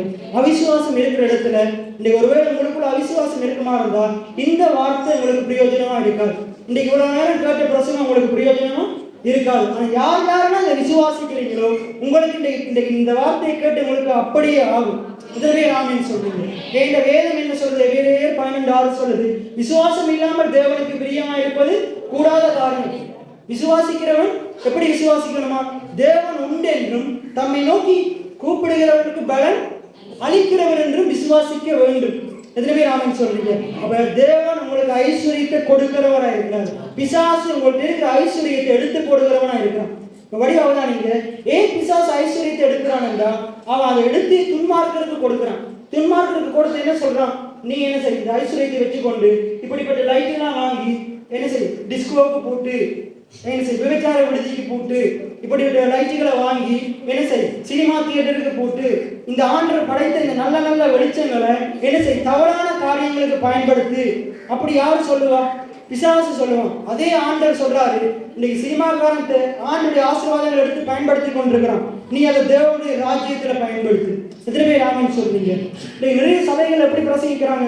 சபைகளுக்குள்ள கருப்பு பிளேன் அடிக்க கூடாது, லைட்டு போடக்கூடாது, கிளாஸ்ல ஃபுல் பீட் அடிச்சாலும் நீ உலக பிரகாரமான அப்படி போதிக்கிறாங்க. உனக்கு கீபோர்ட்லாம் வச்சிருக்கிறியா? டோலுக்குள்ள இருக்கணும், அதெல்லாம் உலக பிரகாரமான வாழ்க்கை. நீ கீபோர்ட்லாம் வாங்கக்கூடாது, இதெல்லாம் நீ கொண்டா போற அப்படின்னு கேட்பாங்க. அதெல்லாம் முட்டாள்தனமான உபதேசம். இன்னைக்கு ஆண்டவர் கொடுத்திருக்கிற இந்த நல்ல உபகரணங்களை எல்லாம் பிசாசு எடுத்து தவறான காரியங்களுக்கு பயன்படுத்தி கொண்டிருக்கிறான். ஆண்டவரே இந்த ஞானத்தை பொக்ஸை உண்டாக்குற ஞானத்தையும் கொடுத்தாரு, சினிமாவை போட்டு பயன்படுத்திருக்க முடியா? தேவனுடைய வார்த்தையை பிரசங்கிக்கிறதுக்கு பயன்படுத்தும்படி. எத்தனை பேர் ஆமென் சொல்றீங்க?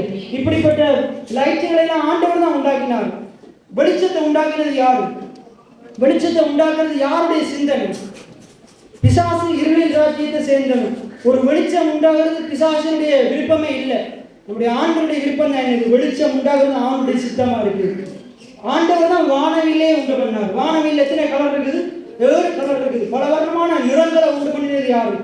ஆண்டவர். அந்த யோசேப்பை பல வர்ண அங்கியை உடுத்தி வைத்தவர் யாரு? நம்முடைய தந்தை. நம்முடைய ஆண்டவரும் நம்மளை பல வர்ணமான அங்கியினால் உடுத்தி வைக்கிறவராக இருக்கிறார். அப்ப தவறான போதனைகளை கேட்டு ஏமாந்து போயிடாதீங்க. நீங்க வெள்ளை உடுப்பு போடுறதும் அவனுடைய சித்தம் தான், கருப்பு உடுப்பு போடுறதும் அவனுடைய சித்தம் தான். எத்தனை பேர் ஆமென் சொல்றீங்க? வெள்ளை உடுப்பு பரலோகத்தின் வாசல் அல்ல, இயேசுவே பரலோகத்தின் வாசலா இருக்கிறார். எத்தனை பேர் ஆமென் சொல்றீங்க? அப்ப பாருங்க, இன்னைக்கு இப்படிப்பட்ட ஆசீர்வாதங்கள், இந்த வெளிச்சங்கள், இந்த லைட்டுகள் எல்லாம் இன்னைக்கு சபைகளில் பயன்படுத்தப்பட வேண்டும். கம்ப்யூட்டர் சபையில பயன்படுத்தப்பட வேண்டும். சினிமாவில் கொடுக்குற அந்த பெரிய தியேட்டரை கொண்டு வந்து ஸ்கிரீனை கொண்டு வந்து சபையில போடணும். இன்னைக்கு பிசாசு எடுத்ததை தீய காரியங்களுக்கு பயன்படுத்துறான். நம்ம அதை வாங்கி இங்கே போட்டு ஆண்டை பாடல்களை பிரதிபலிக்கிறதுக்கு நாங்கள் போடணும். எத்தனை பேர் ஆமென் சொல்றீங்க? ஏமாந்து போகிறாங்க. இன்னைக்கு பிசாசு பாருங்க, இன்னைக்கு வாகனங்களை நம்ம எடுக்கும் பொழுது ஆண்டவர் வாகனங்களை நீங்க ஆண்டை காரியங்களுக்கு பயன்படுத்துங்க, நல்ல காரியங்களுக்கு பயன்படுத்துங்க. இன்னைக்கு நிறைய பேர் இப்போ வாகனங்களை வாங்கி கஞ்சா கடத்துறதுக்கும் தவறான போதை பொருட்களை கடத்துறதுக்கும் சில மனுஷங்கள்ட்ட பிசாசு கொடுத்து வச்சிருக்கிறான். இன்னைக்கு ஆண்டவர் உங்களுக்கே வாகனத்தை தர்றாரு, ஆண்டருடைய காரியங்களுக்காக பயன்படுத்தும்படி. எத்தனை பேர் ஆமென் சொல்றீங்க? இன்னைக்கு உங்களுடைய வாகனங்களை ஆண்டவருக்காக பயன்படுத்துங்க. ஆண்டவர்களுக்கு தந்திருக்கிற ஆசீர்வாதங்களை ஆண்டவருக்காண்டி பயன்படுத்துங்க. கடந்த நாட்களில் நான் சொல்றது, ஆண்டவர்களுக்கு தந்திருக்கிற போனை, டிவியை, ஆண்டை வார்த்தையை கேட்கறதுக்கு பயன்படுத்துங்க. நிறைய விசுவாசிகள் கூடி போனை தவறான காரியங்களுக்கு பயன்படுத்துறாங்க. டிவியை விபச்சார காரியங்களை பார்க்கறதுக்கு பயன்படுத்துறாங்க. எச்சரிக்கையா இருங்க. ஆண்டவருடைய காரியங்களுக்கு பயன்படுத்துங்க. ஆண்டவர் உங்களுக்கு தந்திருக்கிற ஐஸ்வர்யம், உங்களுக்கு தந்திருக்கிற சகலவித பொருட்களும் நீங்க நல்ல காரியங்களுக்காக அதை பயன்படுத்துறதுக்காக. எத்தனை பேர் ஆமென் சொல்றீங்க? இப்போ இதெல்லாம் இன்னைக்கு நாங்கள் வைத்திருக்கிறோம். இன்னும் ஆண்டவர் மேலான காரியங்களை தருவார். இன்னும் ஒரு பெரிய பல்பெல்லாம் நாங்கள் போட போறோம். எதுக்காக? தேவையில்லாத காரியங்களுக்கு பயன்படுத்தும்படி அல்ல, தேவையில்லை தேவனுடைய ராஜ்யத்துக்காக பயன்படுத்தும்படி. எத்தனை பேர் ஆமென் சொல்றீங்க? இப்போ பிசாசுக்கு இதெல்லாம் நாங்கள் வாங்குறது விருப்பமே இல்லை. அதனாலதான் வேதம் சொல்லுது, விசுவாசத்திலே நல்ல போராட்டத்தை போராடு. பிசாசு என்ன செய்ய விட மாட்டான். நம்ம ஆசீர்வாதமா இருக்க சபையெல்லாம் நம்ம இதெல்லாம் அடிக்க விட மாட்டான். சபையை பெருசா கட்ட விடவே மாட்டான். தடைகளை கொண்டு வருவான். விசுவாசிகள் மூலமாவே தடையை கொண்டு வருவான். நிறைய பேர் சொல்லுவாங்க, தவறான காரியங்களை சொல்லுவாங்க. நம்மளை குறித்து நம்ம சபை வளர நம்மளை பற்றி குறை சொல்லுகிறவன் அதிகமாகிக் கொண்டே போவான். அடிக்கடி நான் சொல்றது போல, கனி உள்ளவனுக்கு கனி உள்ள மரத்துல கல்லறி விழுந்துட்டே இருக்கும். அதே போல இன்றைக்கு ஒவ்வொரு விசுவாசியும் கனி கொடுப்பீங்களா இருந்தா நிறைய பேர் உங்களை குறித்து தீய காரியங்களை பேசுவாங்க, தவறா பேசிக்கொண்டே இருப்பாங்க. அதை நினைச்சு சோர்ந்து போயிடாதீங்க. தைரியமா இருங்க. ஆண்டவர்களை இன்னும் அதிகமா கனி கொடுக்க வைப்பார். எத்தனை பேர் ஆமென் சொல்லுங்க? அப்படி நாங்கள் நிறைவு செய்ய போகிறோம். இன்னைக்கு விசேஷமா சொல்ல வந்த காரியம் என்னென்றால், தேவன் வெற்றியை தருகிறவரா இருக்கிறார். முதலாவது பாவத்தின் மேல நாங்கள் ஜெயம் எடுக்கிறவங்களா இருக்கோம். இன்னைக்கு நாங்கள் என்ன பார்த்தோம்? பிசாசின் மேல ஜெயம் எடுக்கிறவங்களா இருக்கும். எத்தனை பேர் ஆமென் சொல்லுங்க? எல்லாம் சொல்லுமா? கர்த்தர் நல்லவரா இருக்கிறார், அவர் நன்மை செய்கிறவரா இருக்கிறார். என்னுடைய வாழ்க்கையில நிச்சயம் நன்மை செய்வார். கைகளை வைத்து சொல்லுமா? என்னுடைய வாழ்க்கையில நிச்சயமா நன்மை செய்வார். என்னுடைய வீடு நல்ல வஸ்துக்களால் நிரம்பி இருக்கும். என்னுடைய பிள்ளைகள் அவர்கள் ஆசீர்வதிக்கப்பட்டிருப்பார்கள், ஒளிவமர கன்றுகளை போல் இருப்பார்கள். எத்தனை பேர் ஆமென் சொல்றீங்க?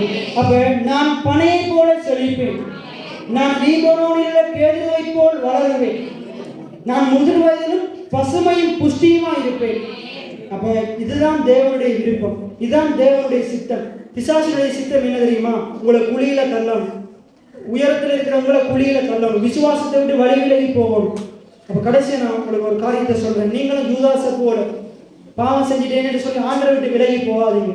ஆண்டவர் உங்களை நேசிக்கிறாங்க. நீங்க உங்களுடைய பாவங்களை அறிக்கையிட்டா ஆண்டவர் உங்களை விடுவிப்பார், மன்னிப்பார். எத்தனை பேர் ஆமென் சொல்றீங்க? யூதாசை கூட போயிட்டு தவறான முடிவு எடுக்காதீங்க. ஆண்டரை விட்டு விலகி போகாதீங்க. உங்களுடைய வாழ்க்கையில துன்பங்கள் எல்லாம் அதிகரிக்கும் பொழுது, உங்களுடைய வாழ்க்கையில கடன், தீமைகள், பிரச்சனைகள் அதிகரிக்கும் போது நீங்க இன்னும் அதிகமா ஆண்டவரை பற்றி பிடித்துக் கொள்ளுங்க. இன்னும் அதிகமா ஆண்டவரத்துல ஓடி வாருங்க. இன்னும் அதிகமா வார்த்தைகளை கேளுங்க, பிரசனங்களை கேளுங்க. உங்களுடைய வாழ்க்கையில பிரச்சனைகள் அதிகரிக்க ஆண்டவரோடு கிட்டி சேருங்க. ஆண்டவரை விட்டு விலகி ஓடாதீங்க. அப்படி நாங்கள் அனைவருமா எழுந்திருப்போமா? எங்கே ஓடுவேன் உம் சமூகத்தை விட்டு, உம்மை விட்டு எங்கும் ஓடி ஒழிய முடியுமோ? சொல்லுவோமா? எங்கே ஓடுவேன் உம் சமூகத்தை விட்டு, உம்மை விட்டு எங்கும் ஓடி ஒழிய முடியுமோ? யோவானை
ஆசீர்வதிக்கப்பட்ட இந்த ஓய்வு நாள் வேலைக்காக நன்றி செலுத்துகிறேன். அப்பா விசேஷமாக அப்பா எங்களோடு பேசின அப்படி நல்ல வார்த்தைகளுக்காக நன்றி செலுத்துகிறோம். அப்பா கேட்ட வார்த்தைகளை கேட்ட ஒவ்வொருவரும் விட்டு விடாதபடிக்கு சுவாமி அது இறுக பற்றி பிடித்துக் கொண்டு நம்முடைய வாழ்க்கையில உபத்திரவங்கள், வியாகுலங்கள், துன்பங்கள், கஷ்டங்கள், அப்பா வியாதிகள் வரும் பொழுது இந்த விசுவாசமுள்ள வார்த்தைகளை அறிக்கை செய்ய, இந்த விசுவாசமுள்ள வார்த்தைகளை பேச, அதன்படி ஜெபிக்க என் ஆண்டவர் இவர்களுக்கு ஒரு உதவி செய்வீராக சுவாமி. வாழ்க்கையில எவ்வளவு பெரிய மலை போன்ற துன்பங்கள் வந்தால் என் ஆண்டவர் இவருடைய வாழ்க்கையில அதை பணியை போல மாற்றங்கள் வல்லவராயிருக்கிறேன் என்ற அந்த வெளிப்பாடு இவர்களுக்கு இருக்க கடவுள் சுவாமி. இவருடைய வாழ்க்கையில ஐஸ்வர்யம் பெருக கடவுள், வெள்ளியும் பொண்ணும் பெருக கடவுள், சுகத்திலே விருத்தியாவர்களாக, எல்லா இல்லாமைகளும் குறைவுகளும் நீங்குவதாக. உங்களுடைய பிள்ளைகள் ஒன்றிலும் குறைவாய் இருப்பது உடைய சித்தம் அல்ல, வியாதியா இருப்பது உடைய சித்தம் அல்ல. உடைய பிள்ளைகளுடைய வீட்டிலே நிறைவுண்டாவதாக, குறைவாக இருக்கிற களஞ்சியங்கள் நிரப்பப்படுவதாக சுவாமி. ஆண்டவரே இந்த பிள்ளைகளை எங்கள் ஒவ்வொருவரையும் நீங்க ஆசீர்வதிக்கும் பொழுது நாங்கள் ஆசீர்வாதத்தின் மேலே கண்களை வைக்காதபடிக்கு, பணங்கள் மேலே கண்களை வைக்காதபடிக்கு, பொருட்கள் மேலே கண்களை வைக்காதபடிக்கு, அது எல்லாவற்றையும் எங்களுக்கு கொடுத்த உண்மையுள்ள தேவன் மேலே உங்களுடைய கண்களை வைக்க, உமக்கு நன்றியுள்ளவர்களாக இருக்க, உமக்கு இன்று அந்த பொருட்களை பணங்களை அதிகமாய் பயன்படுத்த, ஏழைகளின் ஜனங்களுக்கு கொடுக்க எங்களுக்கு ஒரு நல்ல உணர்வுகளை தாருங்கள் சுவாமி. வந்திருக்கிற ஒவ்வொரு பிள்ளைகளையும் நான் ஆசீர்வதிக்கிறேன். சிறியோர் முதல் பெரியோர் வரைக்கும் ஆண்டவரே இவர்கள் ஒவ்வொருடைய வாழ்க்கையிலையும் முதிர் வயதிலையும் இவர்கள் கனிதந்து புஷ்டியும் பசுமையுமா இருப்பார்களாக, செழிப்பா இருப்பார்களாக. ஒரு குறையிலிருந்து ஆண்டவரை ஒவ்வொரு குறையிலிருந்து அந்த பிள்ளைகளை நீங்க நிறைவாக்க போகிறபடி நான் நன்றி சொல்கிறேன். விசேஷமாக யாராவது வியாதியோடு இருப்பாரா இருந்தால் இந்த நிமிடமே சுகமுண்டாவதாக சுவாமி, சுகமுண்டாவதாக. நீர் உடைய வசனத்தை அனுப்பி குணமாக்குகிறவராய் இருக்கிறீரே, ஒரு சுகமுண்டாவதாக சுவாமி. தரித்திரங்கள் நீங்குவதாக, பண கஷ்டங்கள் நீங்குவதாக. வீடு இல்லாதவர்கள் நன்றாக வீடு கட்டும்படிக்கு, ஐஸ்வர்யத்தை சம்பாதிக்கிறதுக்கு பலனை உண்டு பண்ணுகிறவராய் நீங்க இருக்கிறவரை நான் நன்றி செலுத்துகிறோம். நல்ல வேலை இல்லாதவர்களுக்கு வேலைகள் உண்டாவதாக சுவாமி. விசேஷமாக நம்முடைய சபையை விட்டு பின்வாங்கி போயிருக்கிற விசுவாசத்தில் விழுந்து போன ஒவ்வொரு பிள்ளைகளையும் நாங்கள் நினைவில் கொள்ளுகிறோம். அதே சீக்கிரத்திலே எங்களுடைய சபையிலே அவர் ஒவ்வொருவரும் நாங்கள் காண போகிறபடி நான் நன்றி செலுத்துகிறோம். நீர் கொண்டு வந்து நிறுத்த போகிறபடி நான் நன்றி செலுத்துகிறோம். மறுபடியும் நீங்க அவங்களை உயர்த்த போகிறபடி நான் நன்றி செலுத்துகிறோம். எல்லா துதிகான மகிமையையும் உமக்கே செலுத்தி எங்களை தாழ்த்தி உயர்த்துகிறோம்.